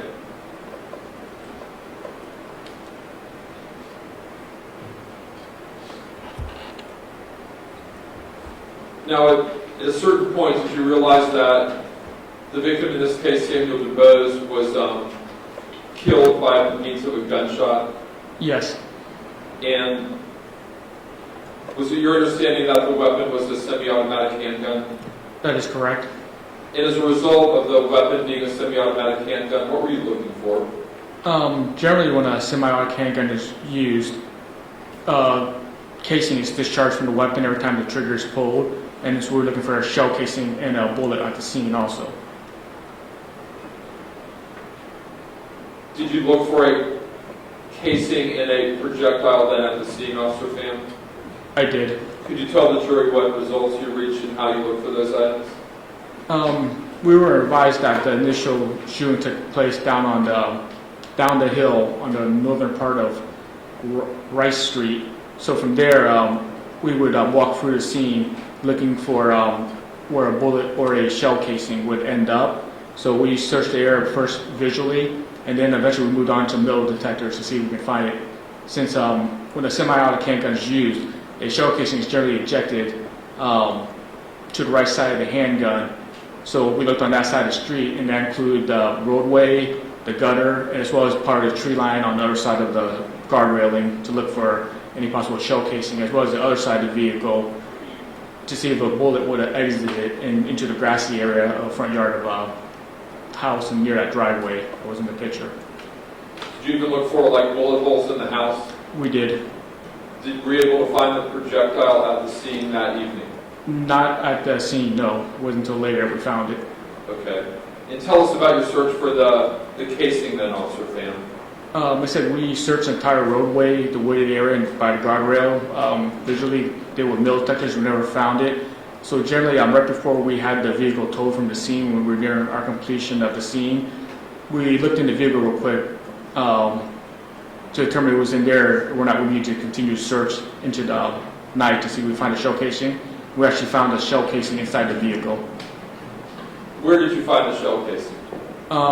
The shell casing actually ended up in the back floorboard in the center of the car on the little bump that separates the.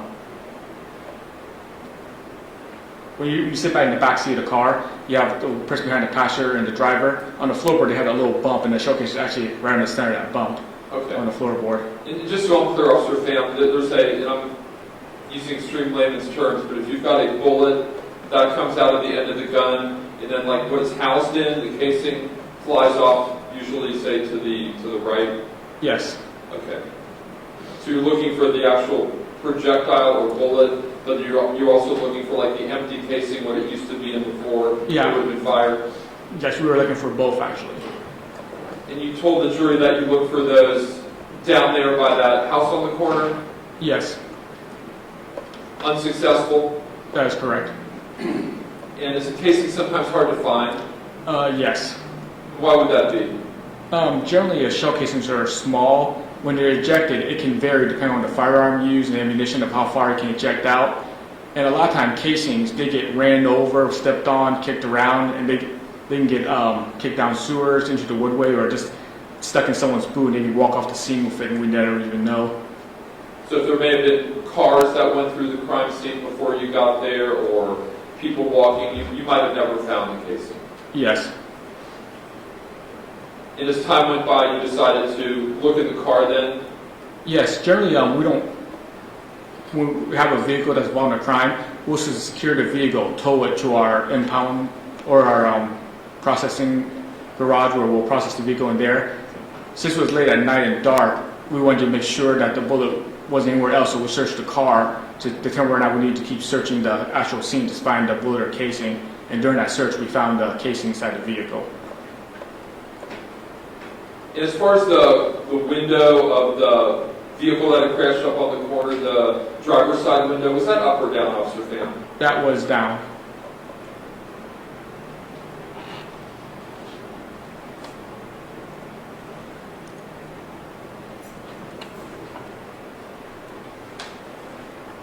Let me show you a bag that's marked State's Exhibit number 5D, as in dog. Do you recognize that? I do. What is that, Officer Pham? This is the property envelope that I put the shell casing that was found in the vehicle in.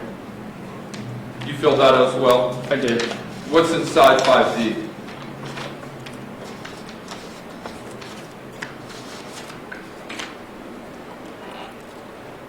.5D is the actual shell casing that we found inside the vehicle. Judge, I'd like to admit 5D. Okay. Okay.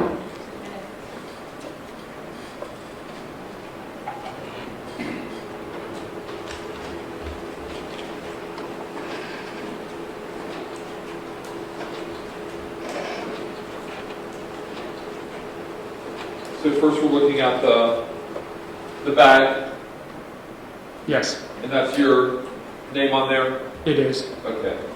It says 40 S&W Hornady casing. What's that mean? 40 stands for the caliber of the casing. S&W, well, 40 S&W, that's the actual caliber of the casing. And the Hornady is the brand of the ammunition. And then the smaller bag inside of the bigger bag. What is that? That's just usually when we collect casings at a scene, we put them into the smaller bags. They're actually marked for cartridge envelopes. And then once we collect them, we put them in the larger bag. That's one thing on top before we send it to the lab. In the actual baggie. The actual plastic baggie that the casing in, actually, that is something that the coroner's officer put the casing in. So when you submitted it to them, it was just in the brown paper bag, the smaller one? That is correct. And then the writing on the plastic baggie with a CC number, the CC 15 02376 item 12. Is that your writing at all? That is not. Was that maintained as far as the integrity of that item in like a safe or some type of area where it couldn't be tampered with between when you got it and when it went up to the lab? Yes. We have our own property room which has separate locked, you should call it lock cabinets that we store everything in while we're processing it before it goes to our property room and then eventually transfer it to the lab. So you told the jury that you found the casing at the scene. Did you you looked for the projectile or bullet, but you didn't find it? That is correct. What happened then to the Sam DeVoe's car, Officer Pham? That night we had it towed to our processing garage behind District 1. And was there ever a more thorough search of that car where the conditions were more easier to look through instead of parked there on the corner all crashed out? Yes. And tell us about that, when you did it and what you did. Once the car's in a garage, it's a secure garage with better lighting. So the day after, me and then Officer Newsom, we respond to the garage and we do a processing of the vehicle. So what we do first is we photograph the car as it is inside the garage. Once that's done, we'll open all the doors, photograph the doors and the interior of the vehicle before we do move or touch anything. Once that's done, we'll generally lay down, I guess you can call it that white, larger butcher block paper. Once it's laid down, we'll actually break the car into 4 separate quadrants. The driver's side front, passenger side front, driver's side rear, and passenger side rear, and then we'll search each section one at a time, laying out what we find on the butcher block paper. So then until we get the entire area empty out of the car and see if we find anything of significance during that search.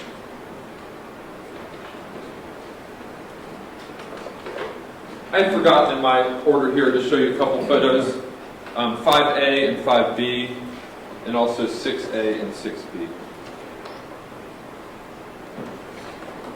Are those photos of the hat and the casing, Officer Pham? They are.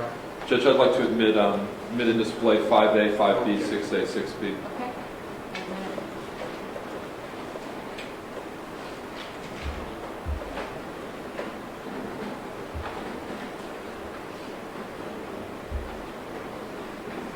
What are we looking at in 5A, Officer Pham? That is the shell casing recovered inside the Honda Accord. And 5B? 5B is the same shell casing, it's just the back side of it. 6A? 6A is the hat that we recovered from the inside of the vehicle. And 6B? It's the same hat, just opened up from the underside where you put on your head. You see the underside of it.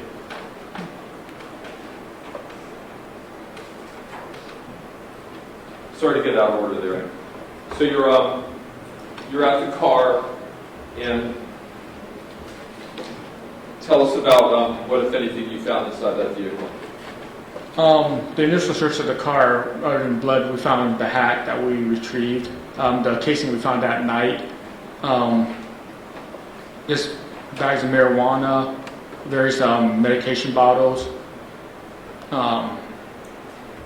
That'd be the most significant items that we found inside the vehicle. Okay. And did you find a projectile at all then, what you've been looking for the evening of the 19th? We did not. We didn't find it until a later search. Okay. When we had to go back, the coroner's lab wanted photographs and all the medications in the car collected to be tested, make sure it was medication. Okay. It was during that search that we found the projectile. And then tell us about that then, Officer Pham. When we were collecting medication, we dropped the stereo system that was in the car that was on the front passenger side of the vehicle on the floorboard. When it hit the ground, it cracked open. The way it's put together, use this as an example. It's just a bag. The stereo system is a hinge system where the stereo's up here and it has a little compartment where people put wallets or other items into it. So there's only a piece of plastic holding it here. So the stereo is actually just a gap like this. the bullet somehow worked its way in between that gap and was just being held by friction. So when we were looking for the medication bottles, the stereo fell out and the bullet rolled out of it, and that's how we found the discharge projectile. What is 22?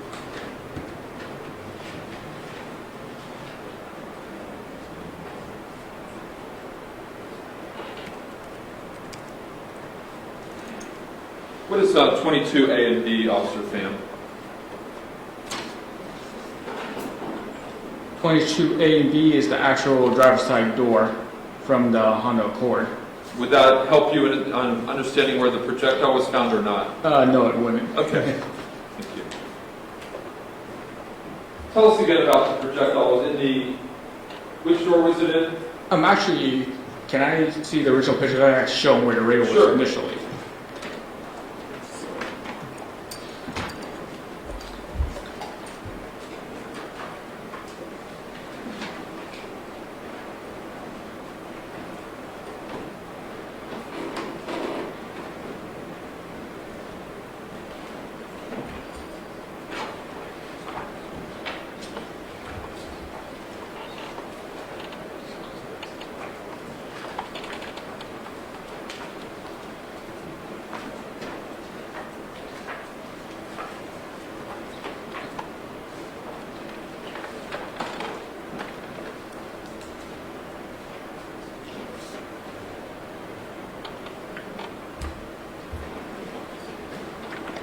Look at the passenger side floorboard. You see a stereo system that's on the floorboard right there.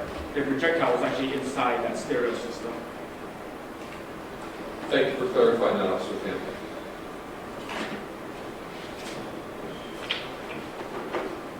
Judge, I think I neglected to ask the court to admit 6C, which was the hack. Okay, yeah, there's no objection. No objection. Thank you.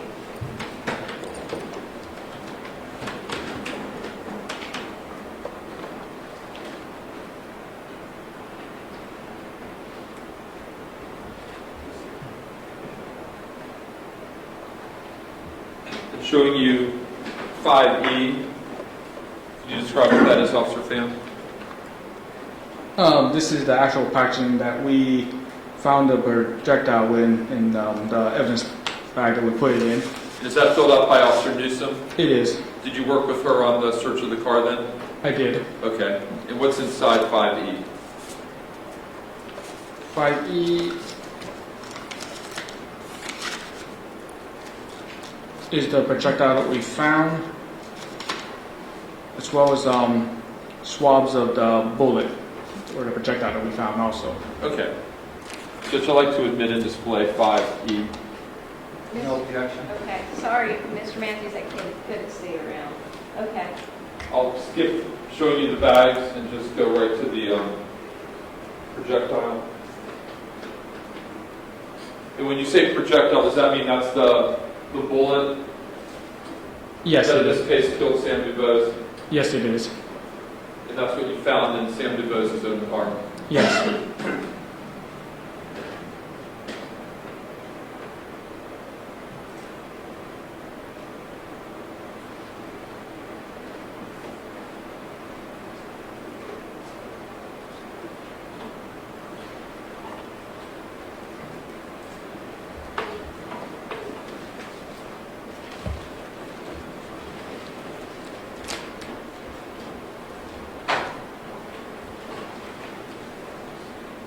If you could look at 8A through 8N for me, Officer Pham.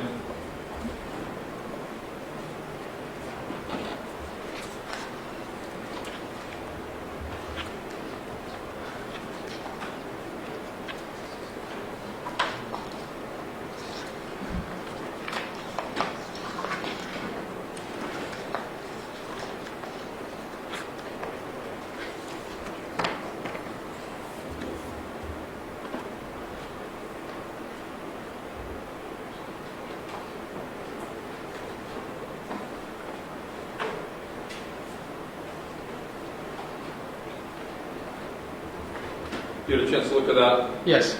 And before we talk about that, 5C, what is 5C? 5C is the discharge bullet that we found inside the car. Judge, I'd like to admit and display 5C. No objection. Okay, go ahead. Just the same that we've been doing all morning, Officer Pham. Back at headquarters, you just take a more controlled photo of that projectile. Yes, And then 8A through 8N, I know you didn't take those photos. Is that fair to say? that is fair to say. I think the defense and the state agreed, Judge, that instead of calling another criminalist and took the photos, it would be easier to have Officer Pham identify what those represent. Okay, Mr. I'm in agreement with that. Oh, right. Go ahead. Judge, I'd like to admit 8A through 8N. No objection? No objection, if I could just look one more time.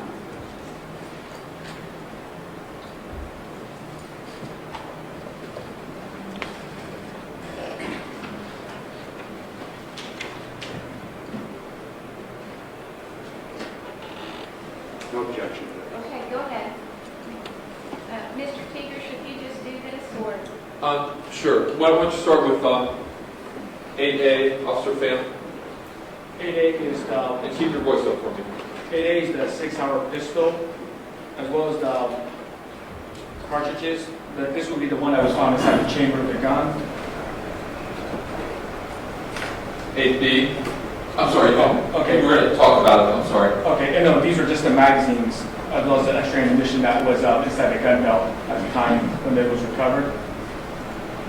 8B is the actual gun belt, similar to the one I'm wearing, with the pistol in it, extra magazine storage, radio, and handcuff cases. And I believe that's a mace can container also.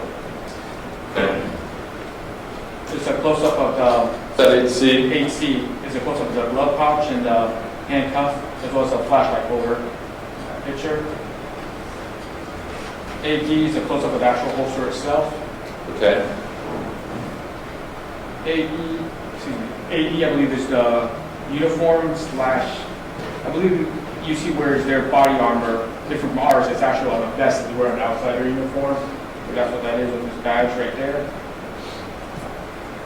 Same item, just the back view of it. That's 8. 8F. Okay. 8G is the uniform shirt for University of Cincinnati. 8I is their uniform pants. You see belt, pocket knife, as well as the belt keepers used to secure the actual gun belt to the belt and the pants itself. Same picture. 8J is just the back side of the pants where the belt keeps. Okay. 8K is the boots he was wearing. 8L is the same boots as is seen from the back side of the heel. Yes, sir. 8L is just when you look at the right side of the boot, and 8N is the left side, or we see both boots in the picture. Thank you for describing this, Officer Pham. You can return to the witness stand again.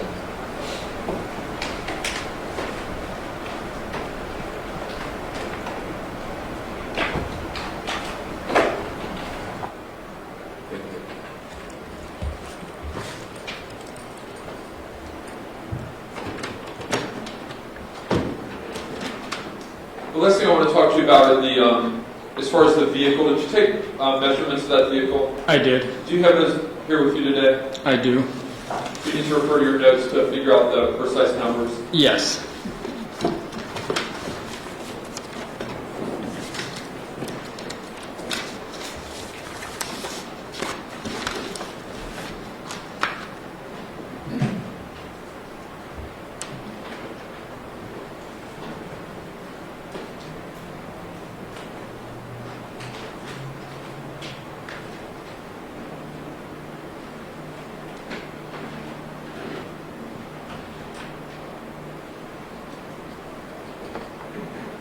Are you ready? I am. Okay. Do you want to start with the opening of the driver's side window? Do we have a picture of the car? It'd be easier for me just to show and describe on the screen. Sure. Okay. Would it be okay if he gets up again, Judge? Yes. Thank you. And I'm going to let you get up and take the picture you want to also. Okay.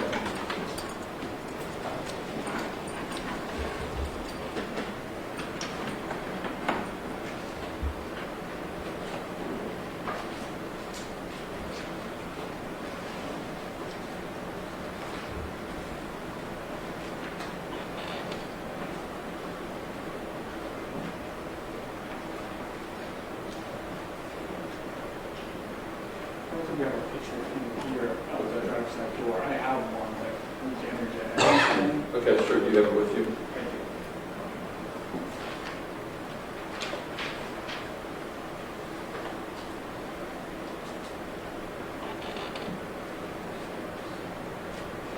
Judge, I'd like to mark this 22, I think it's V. Okay, no objection. I'm sorry, 2V, I guess would be. I'll just mark it. It's like you're 2U. 2V. Mr. Matthews, you're okay with this being published? Judge, I have no objection, but there's already a 2B. It said V is in Victor. B, Oh, okay. No objection.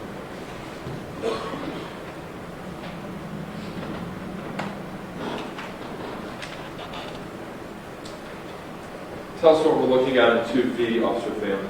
Okay, 2B, this is the picture of the Honda Accord at a garage. This is one of the photographs that we took of it from the perspective of the standard looking at the side of the driver's side of the car. And the measurements that we have, now some of these measurements they'll reflect there will be some will be an estimate of what it was before the crash. And once the crash occurred, it broke the axles of the vehicle as well as flattened the tire. So even if we were able to repair the car, we would never be able to get the exact measurement of the vehicle at the time of this. So this is just a rough estimation. But some will be correct, like from the driver's side window, from the corner here to the front of the end of the window is 32 inches, and vertically from here to the top here is 19 inches. The distance from the bottom of the window to the ground, from here to here, is approximately about 34 inches. We don't know how close that is because that's the distance after the accident occurred. We don't have what before the accident occurred. Would the tires being flat have an impact on those measurements as well? They do, as well as depending on the wear on the tires and the broken axle.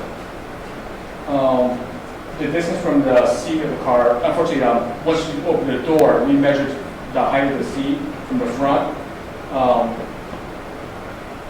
From the front seat to the ground would be, to the ground, that's not the ground of the car, to the ground where it's resting, would be approximately at 19 inches.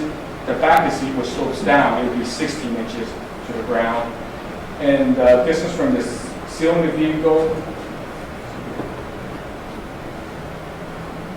maybe from the ceiling of the vehicle, actually the sunroof,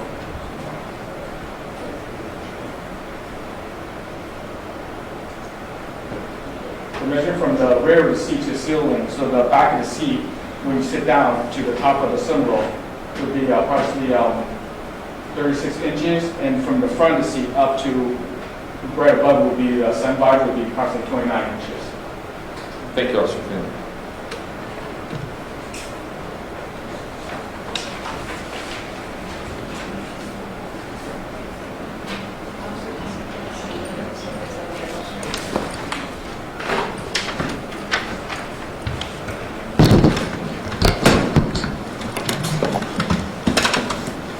Just to be thorough, I know I showed you a couple pictures that you said weren't really that helpful in talking about the bullet recovery. I think it was 22A and B. I'm going to put them back over here. What did 22A and B show, Officer Pham? This is the actual car door that we removed from the vehicle. So you actually took out off the door? Yes. Okay. Judge, I'd like to admit 22A and B. I don't need to display them at this point. Okay. And as far as the front, when you said you did a search of the car, did you find a front license plate or a license plate in the vehicle as well in the glove box? Yes, we did.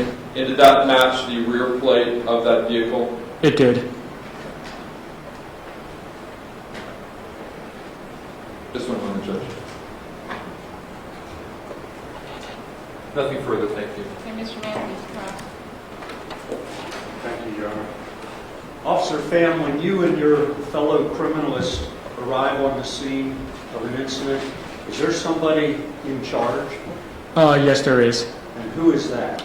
Generally, it'd be the sergeant. When the sergeants arrived on scene, they would be in charge of the initial scene. And then, if it's a homicide such as in this incident, is there somebody from the homicide squad who shows up? Yes. generally always send 2 homicide detectives at a minimum and 2 crime scene investigators, and from us arriving at the scene determine if more is needed at the time.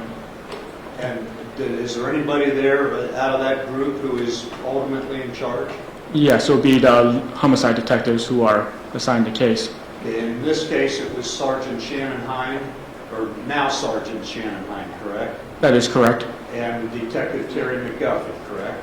That is correct. And Sergeant Hine testified here last Friday, and she indicated that she had just a small period of time with the homicide division. Are you aware of that? Yes, I am aware of that. And do you know why she left the homicide division? Yes, generally it's hard to get inside the homicide division. Generally, you find your best officers to interview for a job, and they get it. And once they receive the job, most of them have potentially to stay there for a extremely long time. Generally, the only time they leave is because they get promoted out. And is that what happened to Sergeant Hine? It is. She got promoted out? Yes. Thank you. When you arrived at the scene, you talked about a number of things you did. You found the gin bottle in the street, correct? That is correct. And it contained a liquid which apparently has, did you say, leaked out, or? It leaked out, but we still have a sample of it here in a separate bottle. And it was full when you found it, correct? That is correct. Did you cause that to be tested or analyzed? I did. And what were the results of that? The lab just identified numerous chemicals in it, but basically it is a street, I won't call it, perfume that's like it's not a store brand, it's something mixed at home and it sells on the street, and that's what it's full of in the gin bottle. And that was, you say somebody made that themselves? Yes. Do you know why anybody would drive around with a gin bottle full of perfume in their car? Objection. He also recovered the flashlight that's on the bench in front of him, correct? Correct. And you've taken photographs of that. I did. Was there damage to that flashlight? There is. And could you tell whether that was fresh damage, old damage? My assessment would be fresher damage that occurred. And that was laying in the middle of Rice Street, correct? That is correct. Now, that would have been a little bit south of the gin bottle? Yes, that would be correct. Farther up the hill? Farther up the hill. Thank you. Now, you and your fellow criminalist, Kathy Newsom, conducted a search of that Honda on 2 separate occasions, correct? That is correct. Really, I guess 3, because you looked in it the night of July 19, 2015 at the scene, correct? Yes.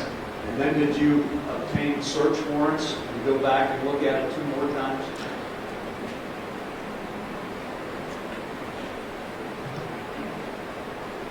I'm sorry, I have to actually look. I don't remember. Well, if I indicated to you that I have a search warrant inventory dated August 5th, 2015, and one dated July 21st, 2015, would that refresh your recollection? That would. And can you tell, first of all, ladies and gentlemen of the jury, why you would need to get a search warrant? Generally, if the vehicle doesn't belong to the victim, we have to get a search warrant to be allowed to be, or consent to be allowed to search through the vehicle after the initial crime scene.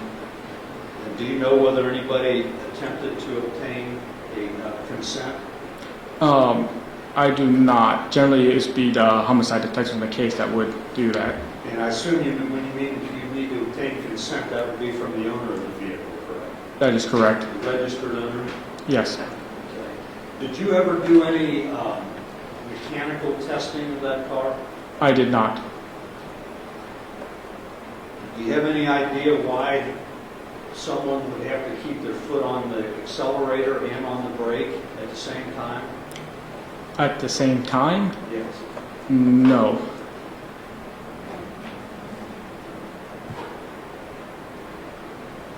Judge, may I have a couple of items marked here? You may. Yes, get Mr. Teeter's on. I'll get them. Okay. Oh, you're having a marked initial. Okay.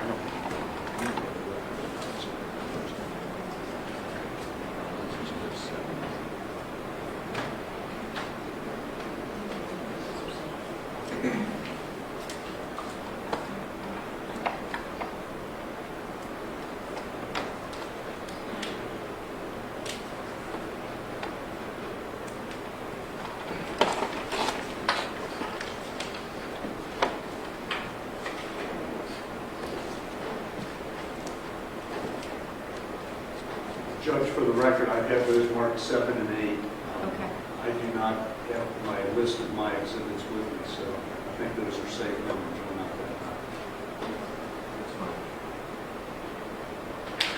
high. Officer Pham, I would like to show you 2 items marked Defendant's Exhibit number 7 and number 8. I ask you if you can recognize those. I do. What are they? It's the search warrant inventory of the items we collected out of the car when we searched them. And can you go through there and list the items that you found when you searched that car? First, start with 8, which I think is the July 21st return. Oh, start with the 815? Yes. Okay. Just from the top? No, I'm sorry. Start with the July 21st, which Oh, I okay. think is exhibit number 8. Okay. On that one, we collected 2 bags of marijuana from the center console, 2 bags of marijuana in an orange bag from under the front passenger side seat, a red hat from the, it says rear, but it'd be the rear floorboard. And Let me interrupt you. That's the red hat on the bench in front of you that you just identified? that is. Okay. And a jar of marijuana from the floor behind the seat. Okay, and did you weigh the marijuana that was recovered? I did. And do you know what the total weight was of that? I do. It was, it converted to 0.70 pounds, but originally was 315.31 grams of marijuana. That was located in 3 different places in the automobile? Yes. Okay, and now how about the other, was that all that was on Exhibit A that you recovered? Yes. And how about on Defendant's Exhibit 8, which was would have been the first search warrant, or second search? You want a list of the articles that we collected? Yes. Okay. In the glove box, we found a cell phone. We also found a license plate, 8 bottles of medication. Then on the floor, front passenger seat area, we found a red shoe. We also found a cell phone as well as a projectile. Then we have the front driver's side area. We found another red shoe. Hold on. Yeah, I found another red shoe. In the front driver's seat area, we found 2 cell phones. In the armrest area, we found bags of marijuana, or no, we found 3 bags of unknown substance. Front driver's side seat area, we found cigarettes, 5 containers of medication. We also found 2 city citations. In the rear seat, we found 8 containers of unknown substance. In the trunk, we found 4 containers of medication and also a bag of, we assume at the time, baked goods in the trunk also. Bag of what?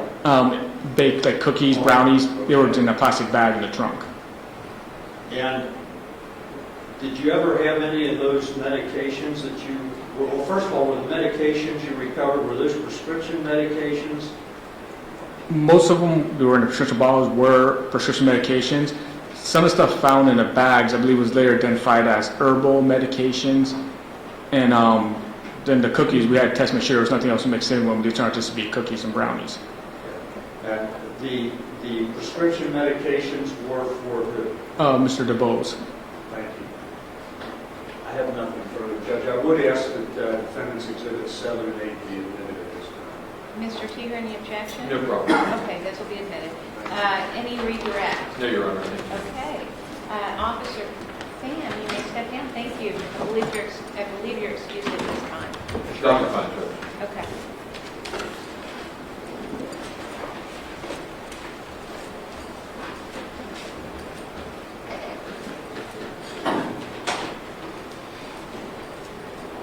Okay, ladies and gentlemen, I'm going to give you a break at this point before we, are there 2 more people we have? Judge, in fact, we went a little later today, and I think after the break, we're going to call a witness, Grant Fredericks, but we are not going to finish with him today. Oh, right, okay, He's yeah. going to be longer than 1:30, so we're going to start him today and finish him tomorrow. That's okay. That's perfectly fine. But I want to give him a break before then. So, Sure. ladies and gentlemen, I'm going to give you a recess here for till about 15 after 12.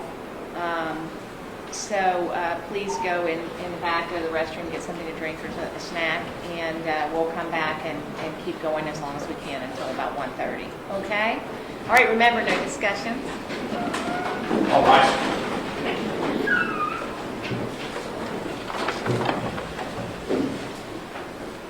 Please call Fredericks to the stand. Okay. You do solemnly swear that the testimony you're about to give before this court and jury to be the truth, the whole truth, and nothing but the truth, so help you God. I do. Secretary, sir.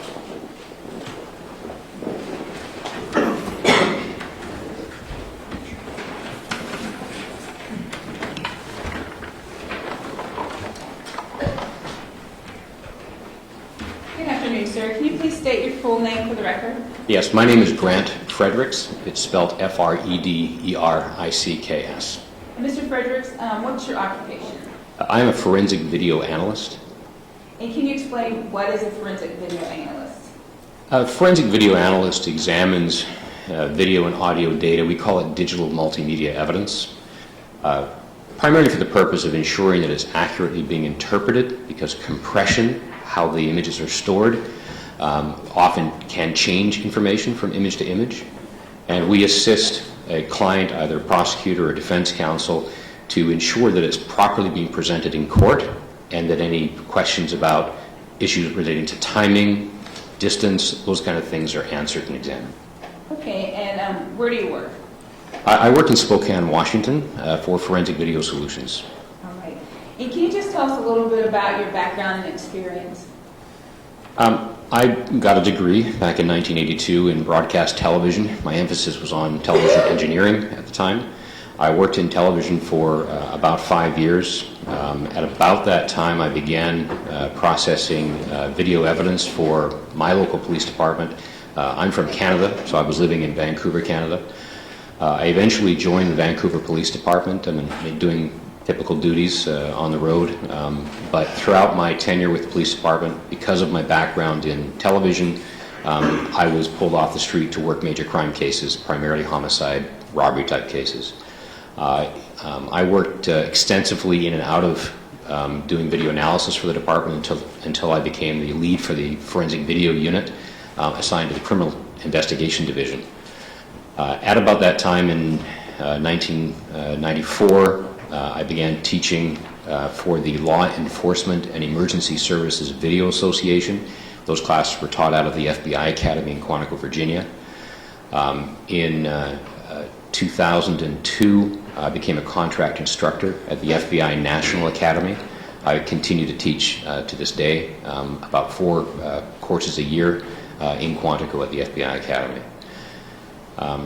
In 1998, going back, I was the lead instructor for the Law Enforcement and Emergency Services Video Association that teaches forensic video analysis to police agencies and to private video experts throughout the world. So we have students from Asia, Europe, and all throughout North America. And I ran the Digital Multimedia Evidence Processing Lab that was at the University of Indianapolis from 2007 until 2016. I consult for a number of organizations, and I testify in courts. Okay. And I guess you kind of answered that, but do you consult for science and forensic video analysis? Yes, I'm a consultant for the Department of Justice, for the International Association of Chiefs of Police. I have consulted for police agencies, primarily in the area of body-worn video systems and in-car video recording systems, establishing standards. So I'm one of the co-authors of the national standards for mobile video recordings for law enforcement, primarily looking at codecs, compressors, decompressors, how video is created in a camera, including body-worn cameras. I am the co-author of the national standards that was sponsored by the Department of Justice and the International Association of Chiefs of Police, and consult regularly for industry, manufacturers of those tools. All right. Were you involved in the Texas Forensic Science Commission? Yes, the Texas Forensic Science Commission was investigating an old case where there was a conviction in a robbery, series of robberies. An individual was convicted, sentenced to 28 years in jail. He'd been in jail for quite some time. I consulted on that case and was able to discover that he was innocent. Which I object, Judge. And I don't know the relevancy of this at this point. Go ahead. All right, and have you participated in any national forums, including body-worn cameras, video cameras, and specifically if you know anything special about the Axon body-worn camera? Yes, I was the moderator of the International Body-Worn Video Symposium in Florida, Clearwater, Florida in 2015, and I moderated several panel discussions, both involving the White House, the Department of Justice, and the body-worn video industry, including Taser Axon. And I'm very familiar with Taser Axon and all of the iterations of its technology, from its first video that actually was on its Taser device to the actual body-worn video systems. And have you ever participated in developing or publishing national standards for video evidence? Yes. As I said earlier, I'm the co-author of the national standards for mobile video recordings. I've also am co-author of the International Association of Chiefs of Police definitions that describes what each of these technologies is and what all the compression descriptions and processing descriptions are. Okay. Are you a member of any nationally recognized organizations? Yes, I'm a member of the Law Enforcement and Emergency Service Association for Identification. It has about 5,000 members in all various areas of forensics, including digital multimedia evidence. Okay. Your Honor, for the record, I will stipulate that Mr. Fredericks has an extensive resume and is very well qualified to testify. Are you stipulating he's an expert? Is that what you're saying? I'll stipulate he's an expert. Okay. Are you okay with that, Mr. Graham? Yes, Your May Honor. save us a little bit of time. Yes, Okay, okay. go ahead. Thank you, Your Honor. I did want to ask you, though, you were telling me about those agencies that you belong to. Have you done anything else with those groups that, I think you said the IAI and the LEVA, which I forget what they stand for? Well, I've taught for both groups, yes. You've taught for both of them? Yes. Okay, thank you. All right.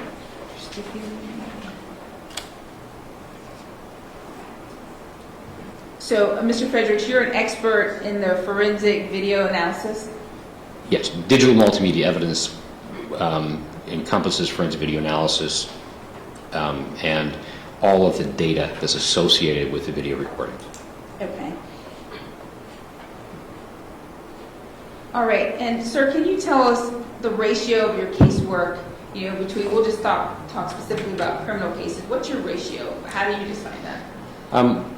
We take in our office probably about a fifth of the requests for work. So we look at each case that we're requested to work on. Sometimes we're just too busy to take cases, but my office looks at how many cases we're doing for the prosecution at that time, how many cases we're currently doing for the defense, and we try to balance it as best we can. So we range between 30 to 70% either way, plus or minus, at any given time, but we try to keep it 50-50 the best we can. Okay, and why do you do that?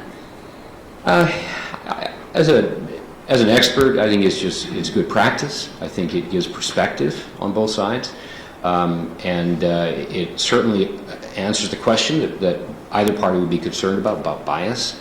And so we do our best to be as unbiased as possible and to maintain those perspectives. It's important. Okay. And then you were hired sometime, I think, last summer by the Hamilton County Prosecutor's Office? Yes. All right, to prepare a presentation and to look at the items in this case?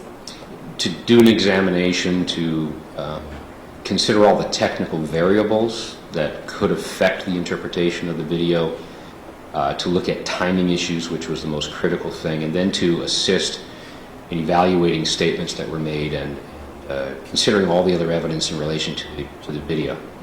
Okay, and tell us, what all did you review to make your analysis?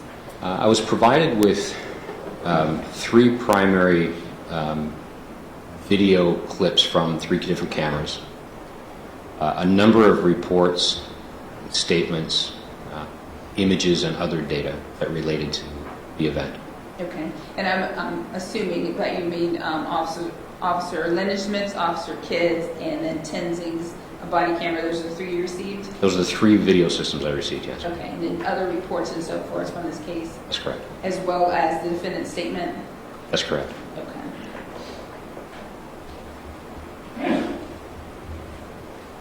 Now, was the video that was recovered from the defendant's body-worn camera, is that something that you think is reliable and accurately recorded what he was doing that day? Well, it's reliable. These systems are designed, first of all, the Axon body camera provides a 130-degree perspective of the event. By doing that, it creates what's called a fisheye look, because it's got a fisheye lens that has a distortion on the outside. But it's expected, it's normal, it's part of the design. In doing an analysis, we have to correct that. We call it calibration. Reason being is because objects on the outside of a fisheye are distorted and turned in and condensed. And so motion on the outside of an image may appear to occur quicker than they actually were. So in the correction of those images, we can better assess what's happening. But it's reliable when it's properly examined and all the technical variables are understood. Okay. And did you do that in this case? I did. All right. I'm going to, after you analyze all those things, after you analyzed everything, did you prepare a report in this matter? I did. I'm going to hand you what's been marked State's Exhibit 29. And can you explain to the jury what this contains? This thumb drive contains a few examples of the technical variables that are important to examine in this case that we can show. It also contains copies of the event, just original copies, uncompressed as they were.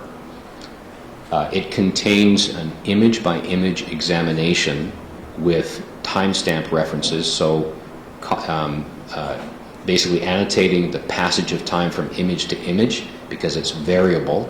It's like an accordion, so understanding the relationship from one image to another image is important, so that's in here. And just some other comparative images from the video are in here.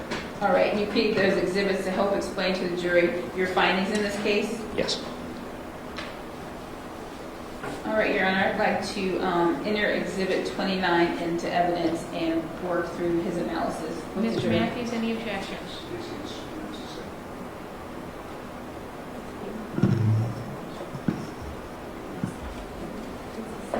Judge, may we approve? You may. Do you need the... Okay.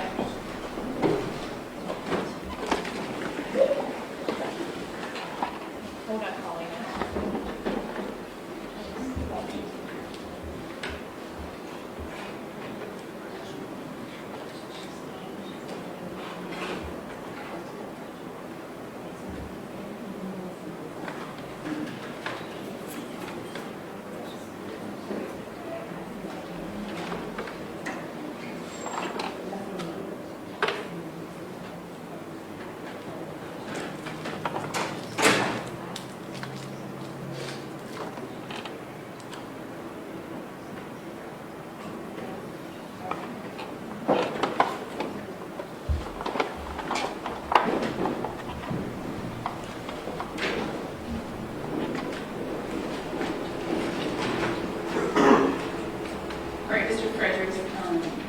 Exhibit number 29, you've already preloaded that onto your computer, is that correct? Yes, I in fact made this from the content on my computer. Okay. And if you could, let's start, first, can you tell us, in your report or when you go through your analysis, you had a part called technical issues. Can you just explain those to us so we all understand once we get into the report what you're talking about?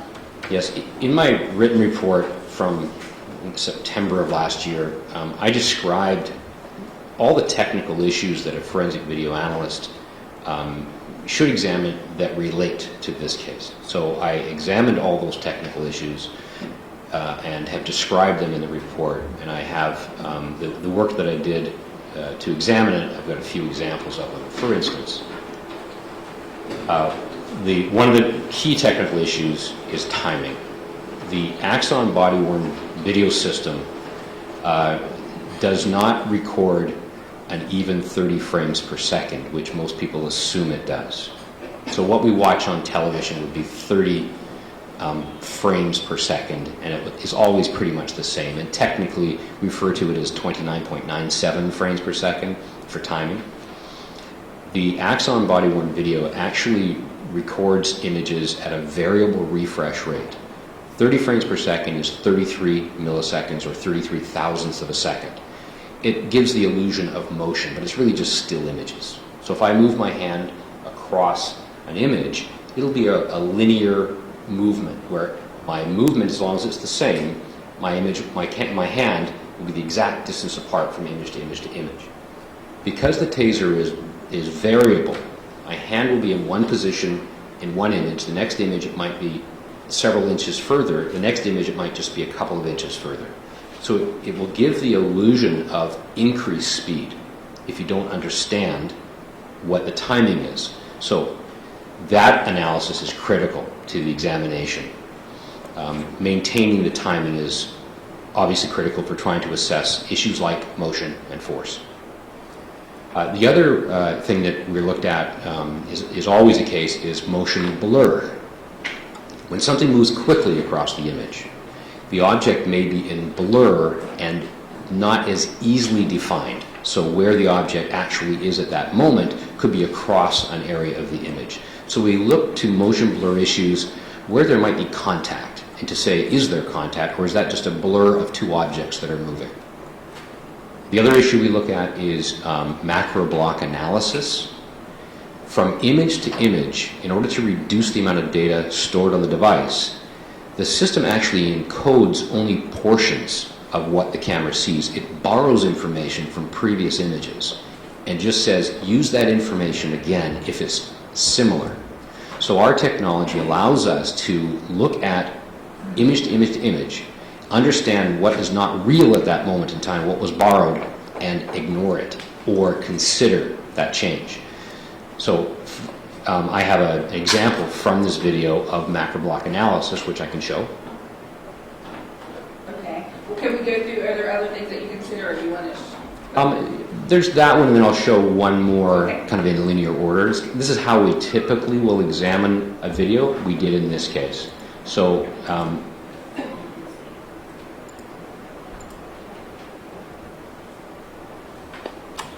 this is from the video images, and this particular image is a reference frame, and there's a series of images that follow that look to this reference frame and borrows information. So as I go forward, these dark areas here, we call them macro blocks. They're just reusing data. This wasn't recorded, so therefore in my system I'm able to examine it, and rather than display repeated information, I say don't display it. So as we go through this image, you can see how more and more areas become borrowed information, and sometimes it can be quite extensive. So in this particular image here, we get certain areas that are simply copied, and all this area here is just copied from the previous images because the computer says, you know what, there's not as much change to meet the threshold for encoding, so just use it again. So this is one of the issues. If the camera were perfectly still, sometimes the entire image would just go black. It wouldn't regenerate itself, but because there's some movement, then much of the image is copied, or is recreated. But these areas here are important because they'll actually be exactly the same data. It'll appear that there's no motion in that area, but there might be. And so we have to be careful about that. The other consideration that I listed in my report was motion vectors. Motion vectors are very, very important to the examination of when motion occurs and where the data comes from when motion is occurring. So again, information is borrowed from previous images and simply moved. So This is showing an algorithm that examines at the end of an arrow point where that data actually originated from, and the fact that much of it's being reused and a little bit updated. So as I go through the images, one can see that every image here is using predictive information to move data from one position to another position.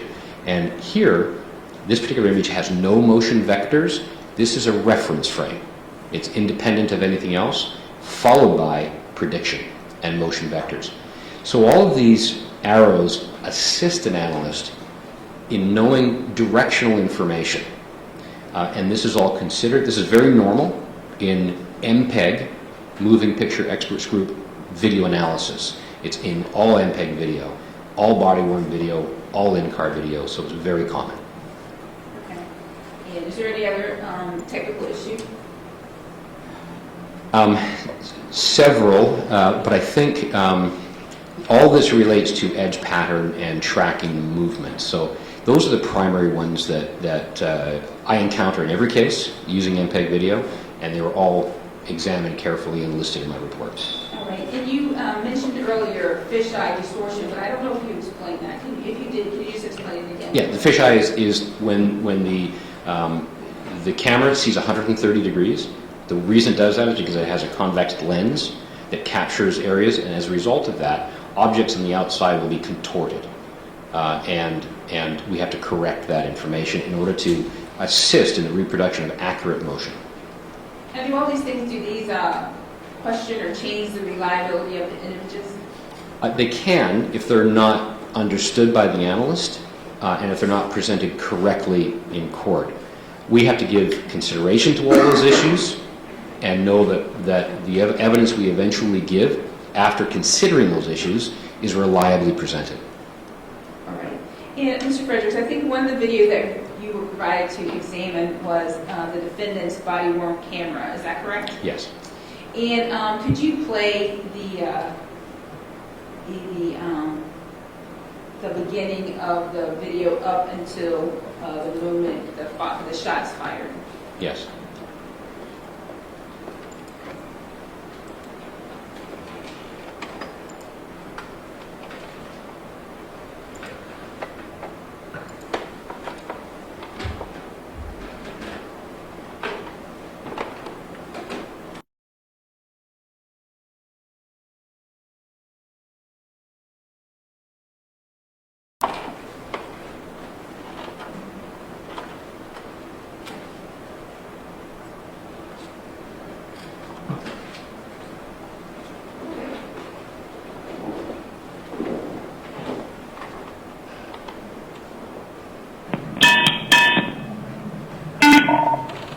.233 traffic stop.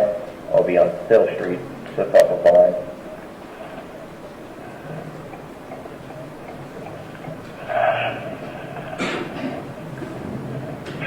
Mill Street?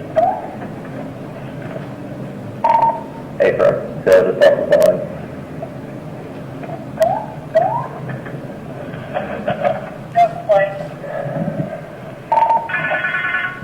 Okay, we're supposed to stop. We're on White Street, just off of Still.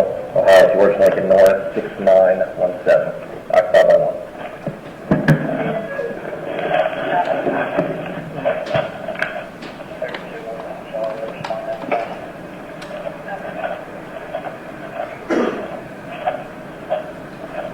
Hey, how's it going, man?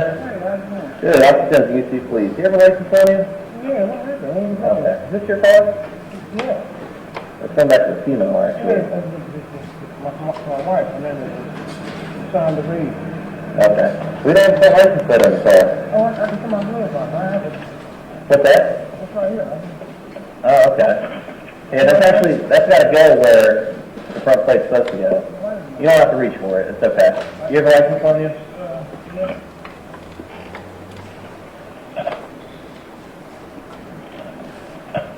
What's that bottle on the floor there? Bottle what? Okay. Do you have a license on you?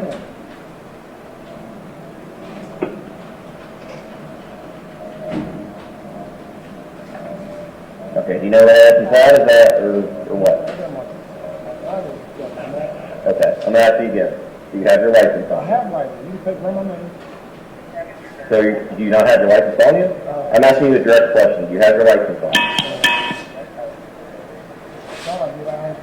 Where did you pull the number from? Again, the front tag. But it's not illegal to have the front tag, it's just Okay. Actually, I'm gonna ask you again. Do you have a license on I you? have a license, you can run my name. Okay. Is that not on you then? I don't think I have one. Be straight up with me. Are you suspended? No, I'm not suspended. Why don't you have your license on you? I don't understand. I'm sorry. I'm from going to the house. Okay. Where do you stay at? Down Right here? around the corner. Okay. Well, I thought I could figure out if you have a license or not. Go ahead and take your seatbelt off for me. Man, you do that, man. Go ahead and take your seatbelt off. Now. Mr. Fredericks, as a result of your technical examination of the video, did you prepare a forensic analysis presentation that you can show the jury? Yes. Okay, can we go to that now?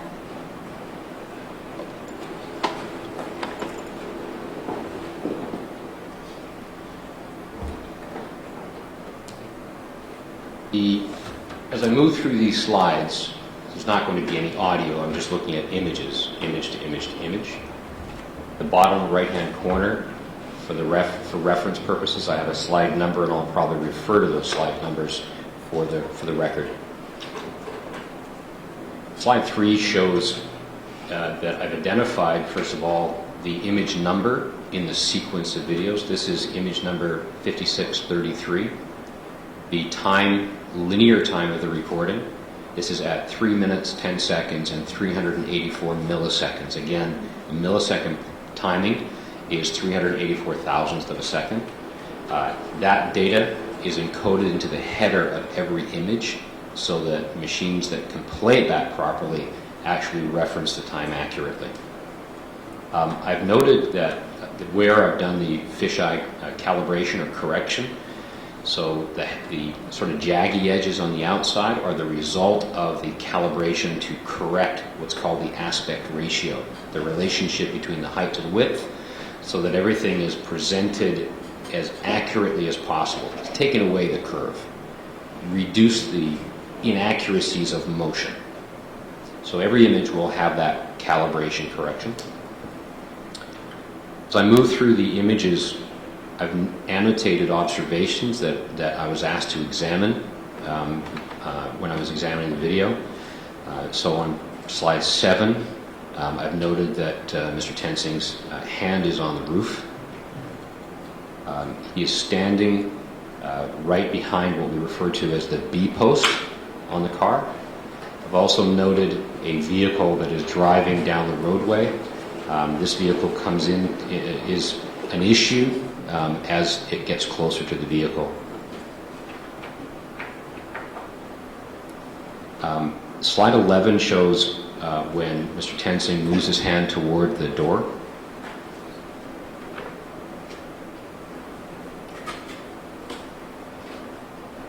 Slide 31 is when he begins to pull on the door handle. Door begins to open around slide 47.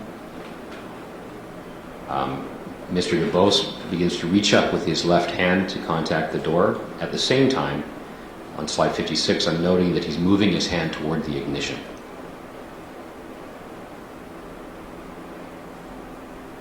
At slide 72, Mr. DeBose begins to pull the door closed.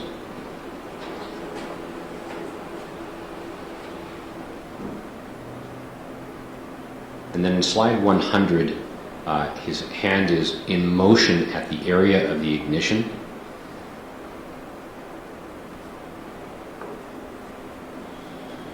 At 3:14 and 304 milliseconds, the audio picks up the sound of just the beginning of the start of the vehicle's ignition. The timing is slightly different than the image because in this video system, audio is recorded separately from video. It's a separate packet of data that is what we refer to as a linear recording of data, recording the frequency of audio. Different from the images, which is one photograph at a moment in time with a delay then another photograph at a moment in time. So they're two separate sets of data that are intended to be synchronized. That can be tested, and each of them has their timestamp based on the same clock. So we have audio events that are not represented at the same moment as the image, but between images.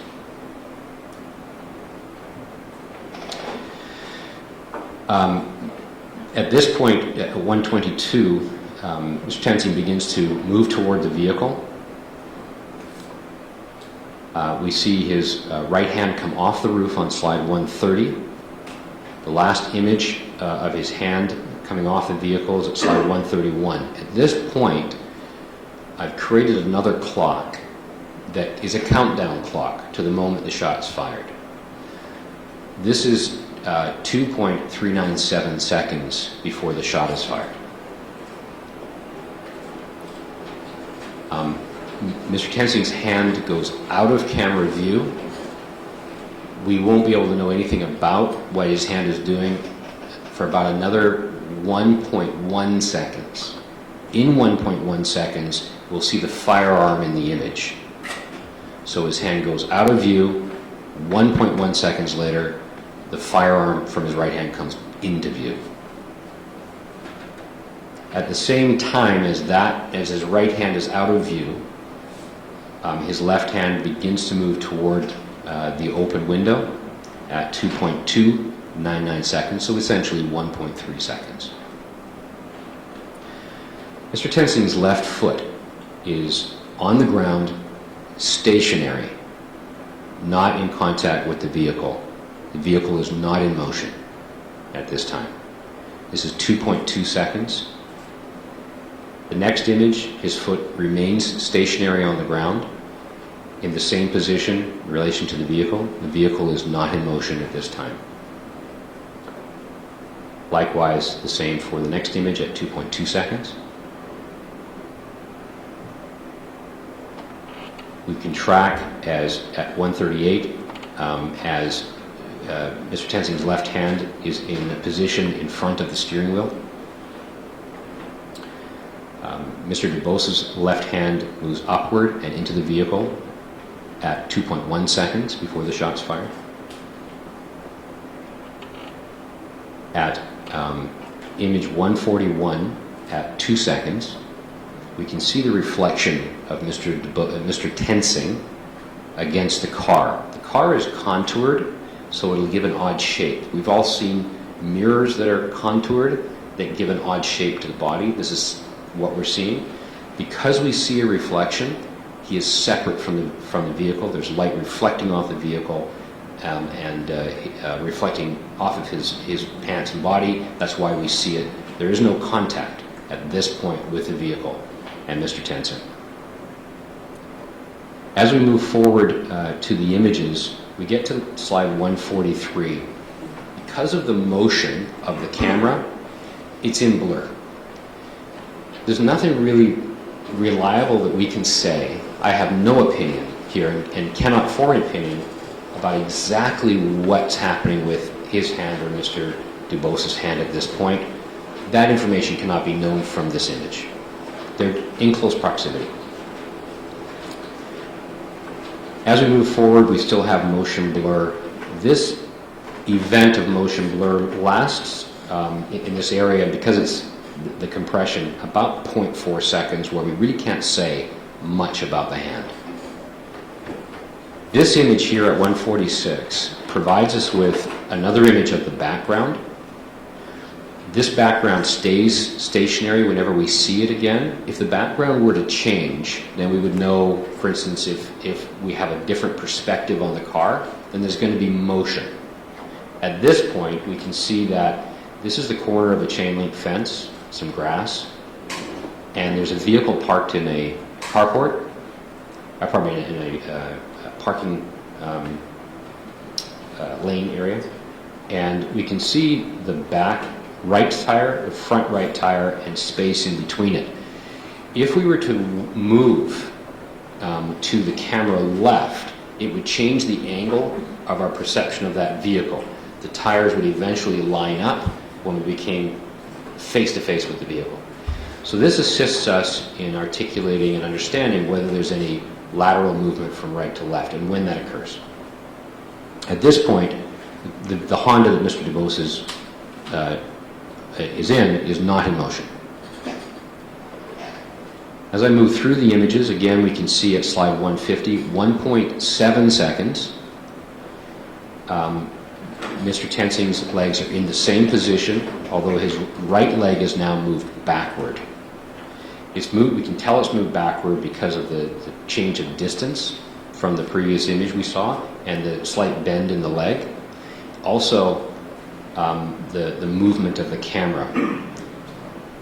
Again, at slide 151, we hear on the audio Mr. Tensing yelling, "Stop," as his leg is moving backward and the camera perspective moves to the right.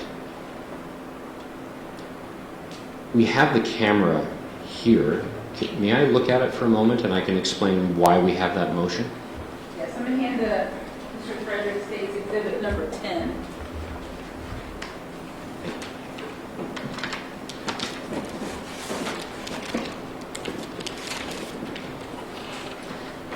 Your Honor, may I stand up?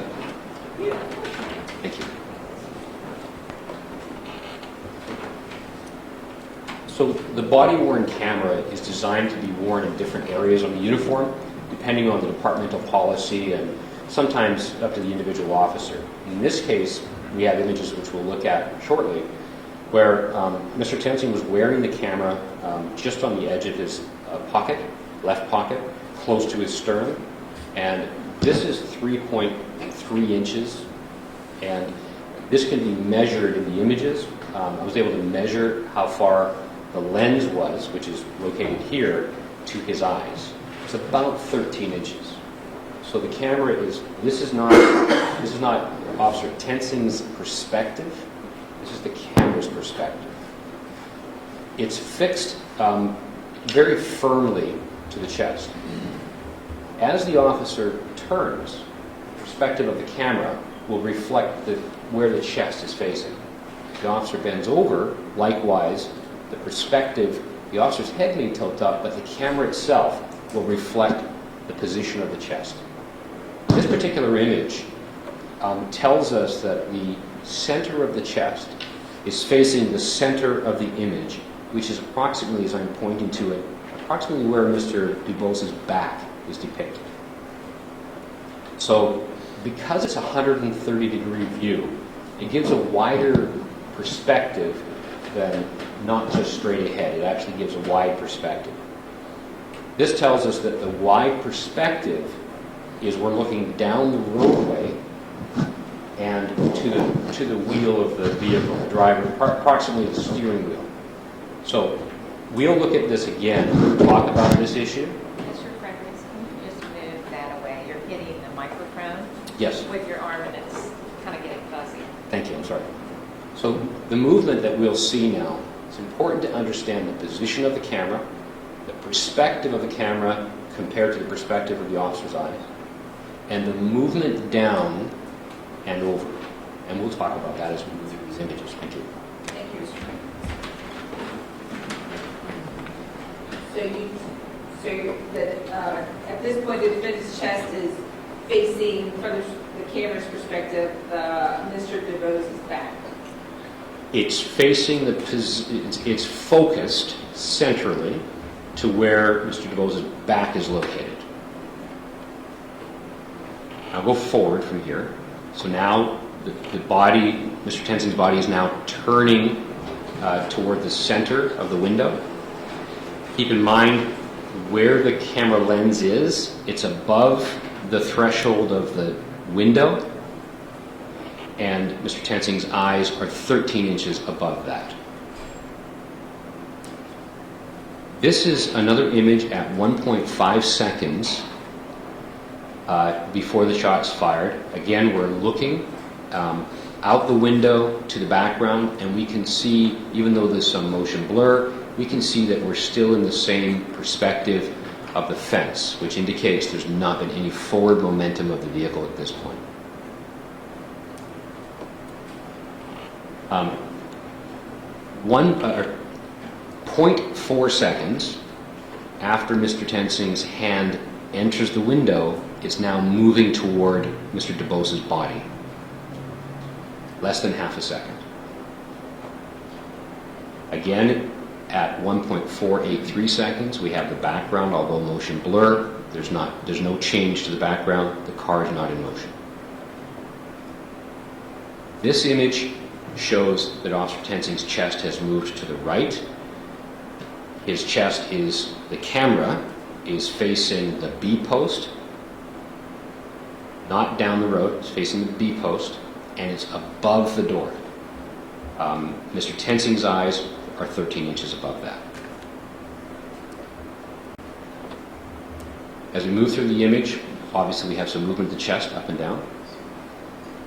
The image at 1.3 seconds before the shot is fired is above and looking downward at where the B post and the window connect. That's about the center of the perspective of the camera. Again, Mr. Tensing's perspective is higher than that. At 1.2 seconds before the shot's fired, we see an area just above Mr. DeBose's left arm. This is Mr. Tensing's hand, left hand. Next image shows more clearly the left hand, left thumb at the area of Mr. DeBose's stomach, or where the seat belt, lap belt goes across. All right, Mr. Fredericks, just for the record, so that was slide 164, where you could first kind of see it, part of his hand there. That's yes. Slide 164, you can kind of see his hand. Then when you move to the very next image, then that's where we can take out his thumb and his hand. Correct. They're only going towards the seatbelt. Okay, thank you. Yes, and again, this is the camera's perspective. The next image, at 1.222 seconds, is the first image we see of the gun. Remember earlier I said that this image occurs 1.17 seconds after we last saw the officer's hand come off the roof of the car. 1.1 seconds to this image. So everything that I've described is actually a very fast event. But to understand fully everything that's happened, we look at it image to image at first to understand it. Let's see again the gun coming into the view. Center. I'm sorry, just to keep starting. Can you go back to 166? Yeah, this is the very first time we can see the gun. Yes. Where is the defendant's hand in this image? Mr. Tensing's hand is at the area of Mr. DeBose's stomach, at about where the lap belt is at his stomach. Go forward. See the gun. Forward again. You see Mr. DeBose's left hand moving upward as the gun comes in, and this is 1.15 seconds before the shot's fired. We can see, although in motion blur, the police vehicle, Mr. Tensing's police vehicle behind Mr. DeBose. At 1.124 seconds on slide 169, we see Officer Tensing's left hand, again in the same general area of Mr. DeBose's stomach, the gun in view, and then we can see the background. This image at 170, 1 second and 92 milliseconds, thousandth of a second before the shot's fired. This is an important image because it shows, as the camera is on the chest with a wide-angle view, Mr. Tensing's full left arm is reaching forward, and the camera is capturing his shoulder and his uniform and his forearm and his hand. I have an image from Officer Kidd's camera that provides some perspective that I could go to now. Yes, that would be helpful. Thank you.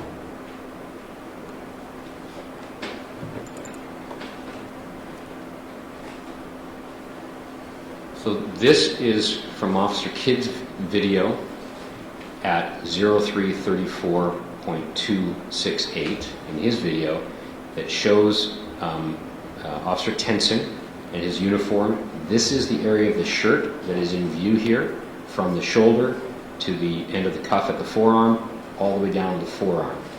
This assists us in showing that we have full continuity of his arm and any impediments that may or may not be in his arm or anything connected to his arm. And what this shows, I go back to the original exhibit we were looking at on slide 170, this shows that his arm is free of the vehicle, that he is reaching inside with his left arm, that his right arm is obviously in control of the firearm, and that he is not connected to anything at this point at 1.092 seconds. And the vehicle background is still the same. It's not in motion at 1.059 milliseconds. The image at 172 shows the firearm coming into the window. So I move through the images. You can see Mr. DuBose lifting his arm up in front of his face. And at this point, at 3 minutes 16.224 seconds, we begin to hear Mr. Tensing saying, "Stop." This is the second stop. He says stop first, and then we'll play it again in a minute, and he says stop with more intensity. That's at 0.9 seconds, less than a second before the shot's fired. As I move through the images, the camera again is looking down and into the car. So the camera is located above the threshold of the window. His eyes are 13 inches higher than this. Mr. Tensing's left arm is still visible. His hand is still in contact in the area of his chest at 0.8 seconds before the shot's fired.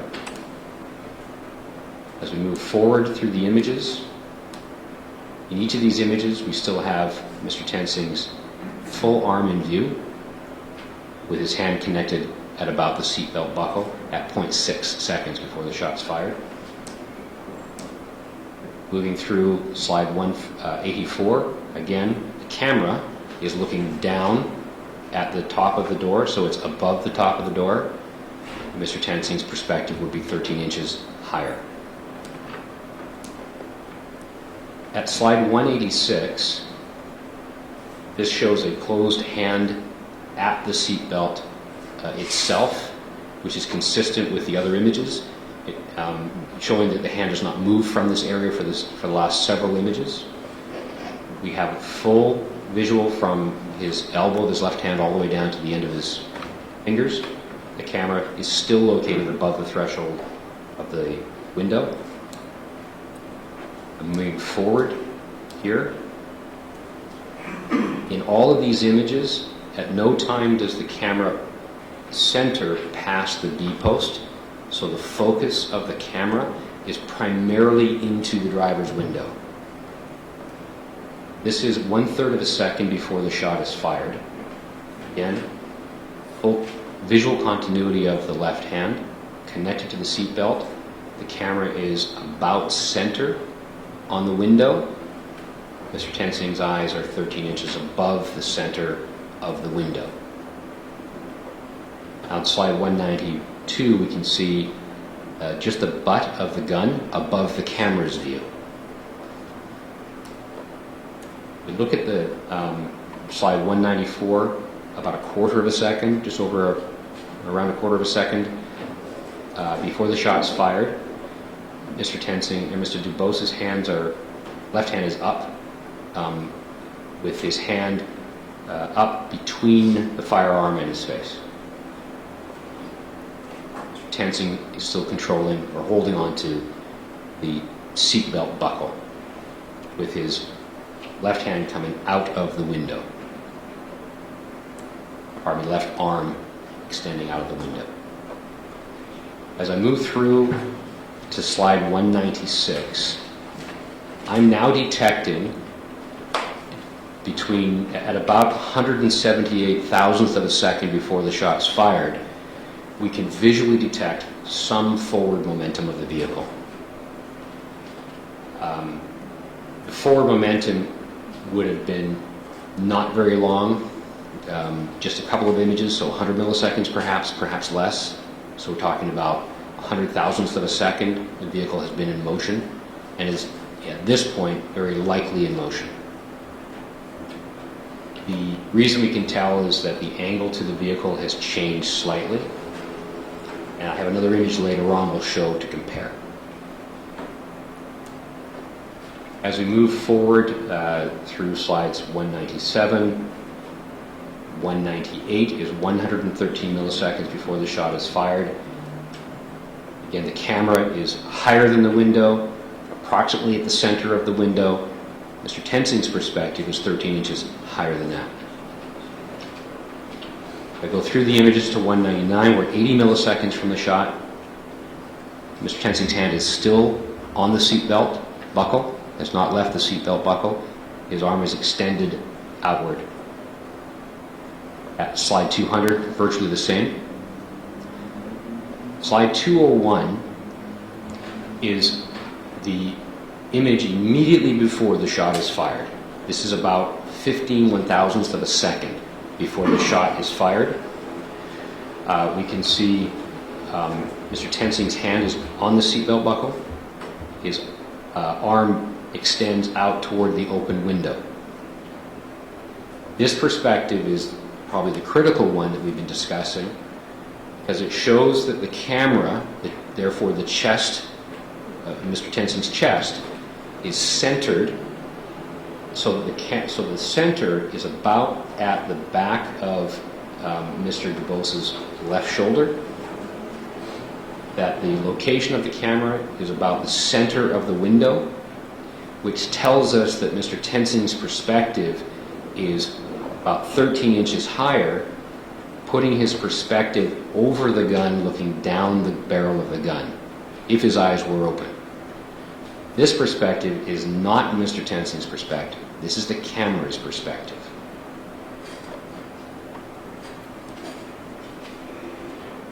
This image at slide 202 is after the shot is fired. And we can see in the background that the perspective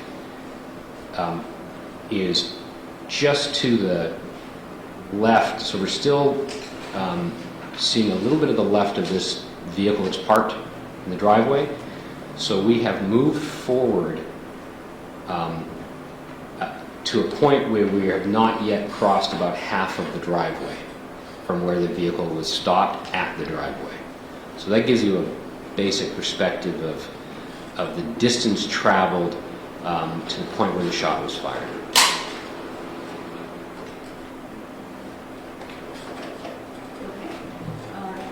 Thank you. And you used your analysis to go frame by frame to make that presentation. Yes, correct. Now, Mr. Fredericks, can you just play the original video from the time that Mr. Tensing begins to reach to open the car door until the shot is fired?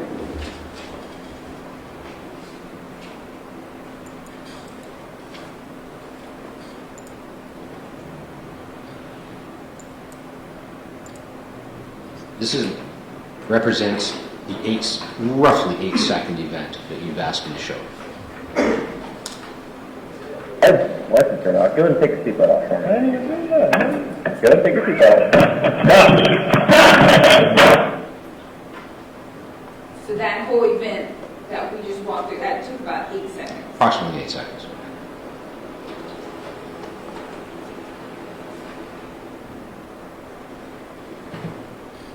Now, Mr. Fredericks, as part of the information that you were asked to evaluate in your analysis, you were provided with the defendant's interview with Shannon Hine and Terry McGuffey, Cincinnati Police Department on July 21st, 2016. Yes. I believe it, but it states Exhibit 9A. Yes. All right, now to assist us in this next part, Mr. Fredericks, I'm going to read a section from that interview. Mr. Matthews, I'm going to start on page 4, line 18.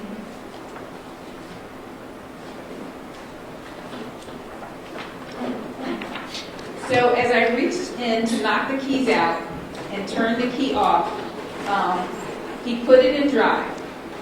It was a center console shifter. He put the vehicle in drive, and he just mashed the accelerator as he pulled out. And my hand and my left arm, it was somehow got caught or tangled up in the steering wheel as he's accelerating. At this point, I lost my balance, and I fell against his car on the left side of my body. Was hanging on the side of his vehicle, and I was kind of facing backwards. My body was facing his trunk. As he continued to accelerate, my arm was still stuck at this point, and I could not free it. At that point, I was thinking, oh my gosh, I'm getting dragged by this guy's car. I don't want to die today. I'm in fear of my life. At some point, my hand is still stuck as I'm drawing my weapon out, thinking this guy's actively trying to kill me right now. I don't want to die today on this street. I don't want to get run over by this vehicle. So I pulled my gun out, and as I'm falling, I'm kind of below the plane of his window. So the only shot I could see that I could take to stop the threat was a headshot. That's the only part of his body I could really see at that point. And I had a clear visual of. And I was telling him, I told him, I believe twice, to stop the vehicle. Stop, stop. I just wanted him to stop the car. That was my goal. He still just continued to accelerate, and that's when I discharged one round, and it hit him in the head with that round. And I hit him in the head with that round. Again, I did that because I was in fear of my life. Now, Mr. Fredericks, did you review that statement as part of your analysis for today? Yes.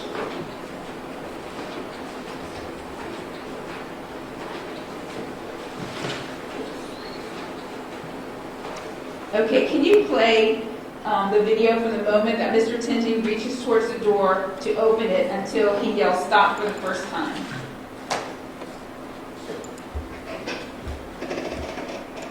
Well, I still have to figure out if you have a license or not. Go ahead and take your seatbelt off for me. Go ahead and take your seatbelt off. Now.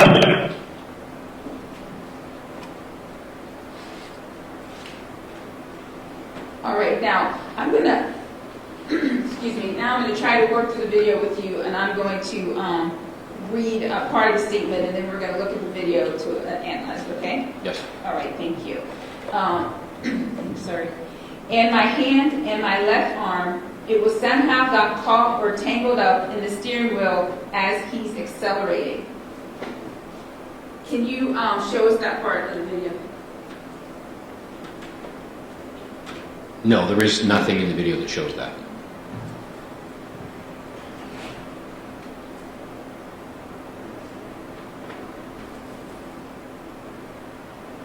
Can you comment on that portion of his statements?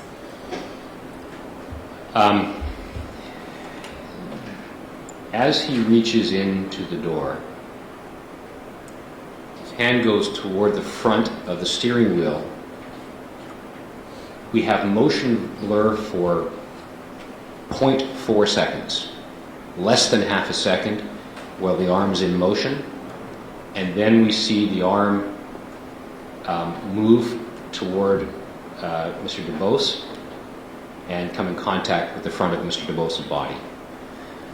So as the hand moves in, there's 0.4 seconds, and then the hand is visible against his body.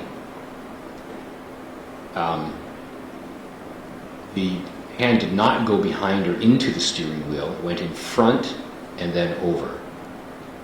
So there's no images that support a statement that his arm was caught anywhere, and his arm is clearly free at this time. At this point, as we're looking at the image, had the vehicle moved at this point? No.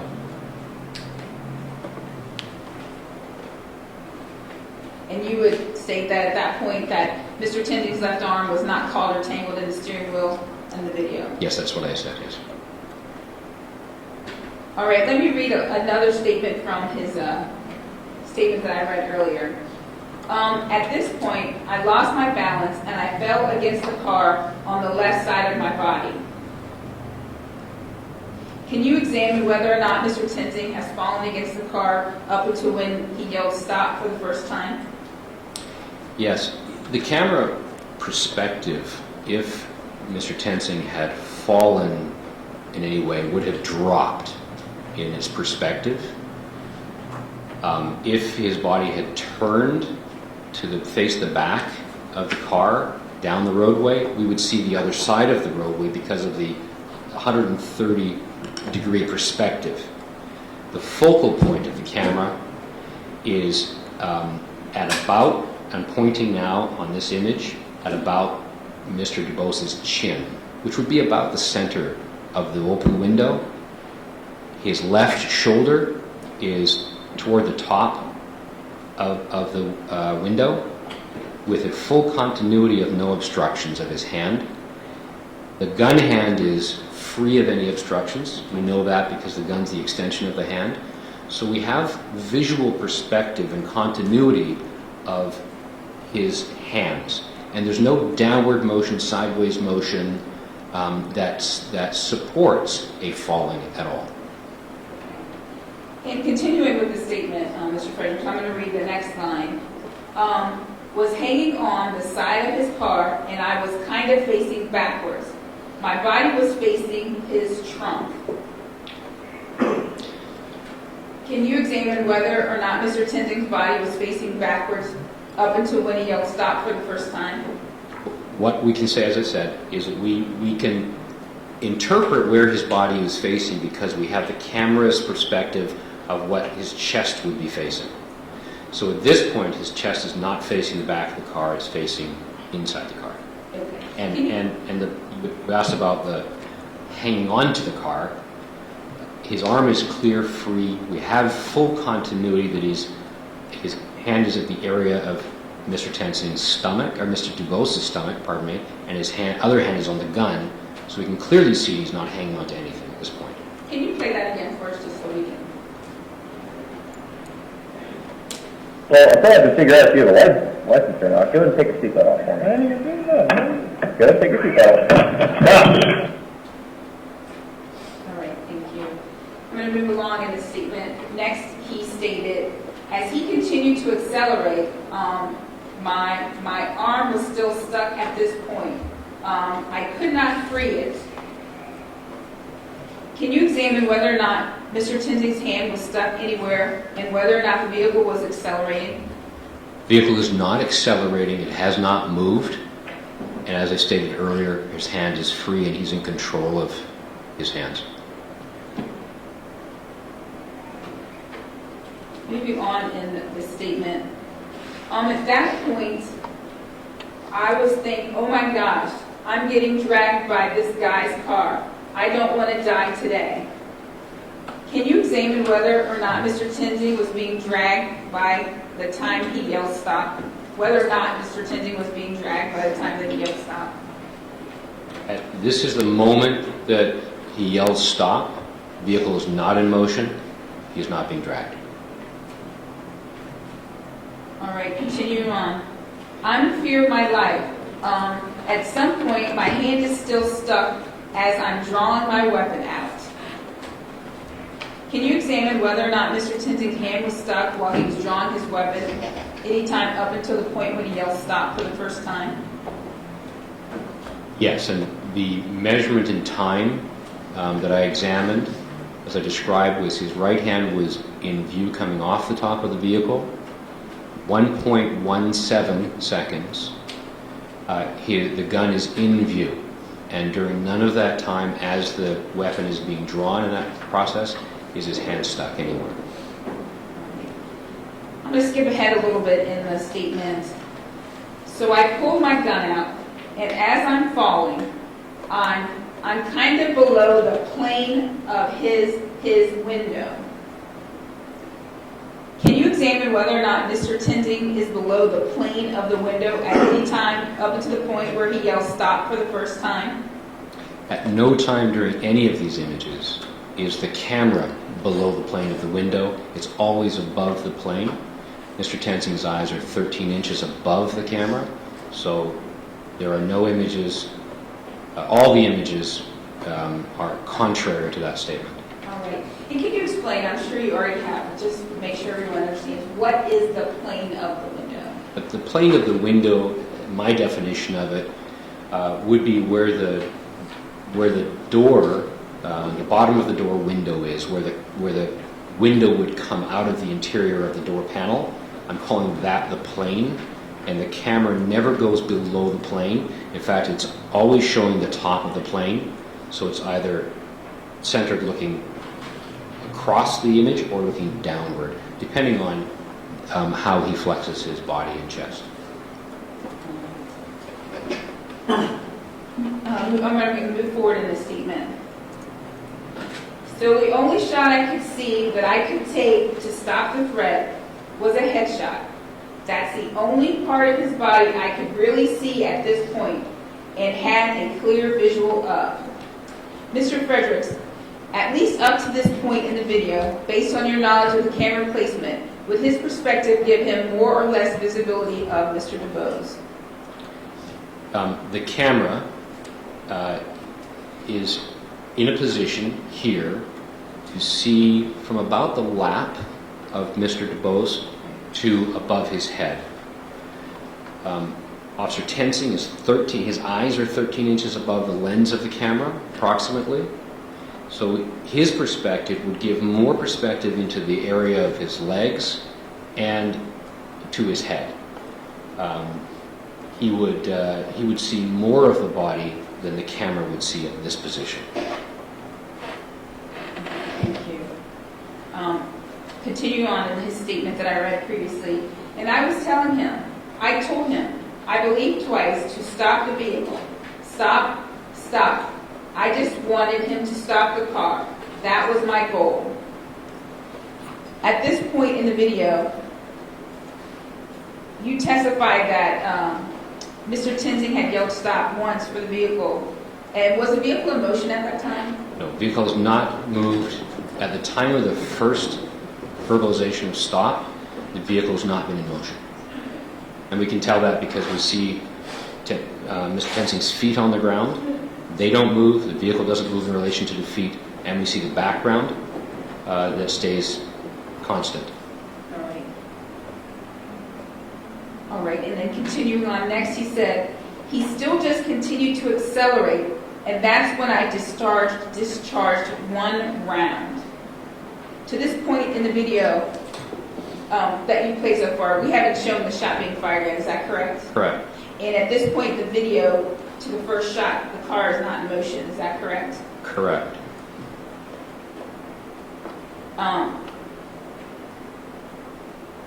Can you please play the video from the moment in time until the shot is fired?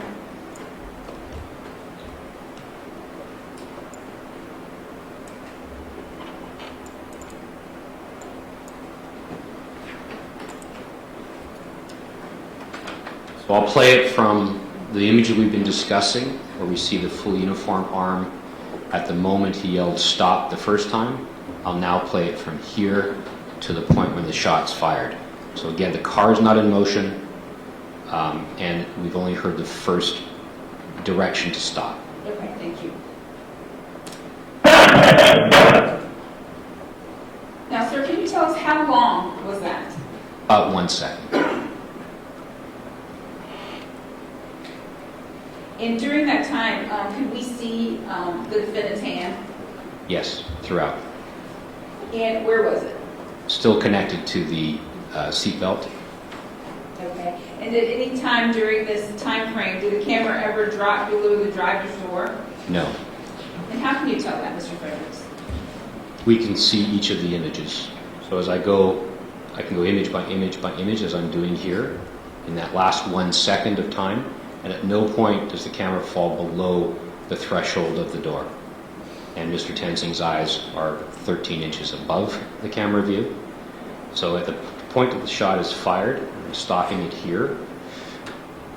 The camera is just slightly left on the chest at about the sternum area, just to the left of the sternum. The gun is above the camera perspective as I'm... May I stand again?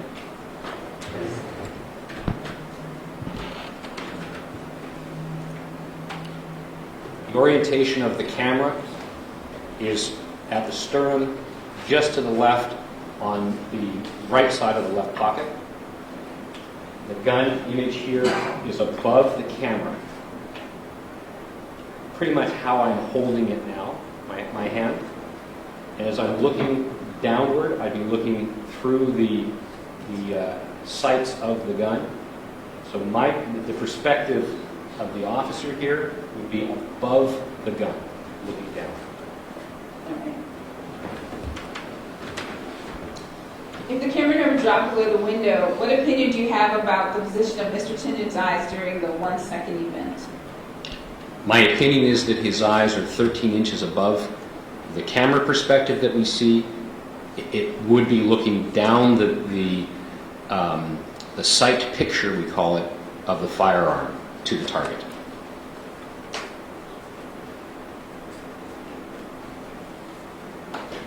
Your Honor, did you want us to stop now, or do you want me to Is this a good place for you to stop, do you think? I can't tell, I don't know what your line of questioning is. So, we can stop now, and then we can just okay. finish up tomorrow. And finish Yeah, because we're pushing time here. Okay, I'm sorry. At the end.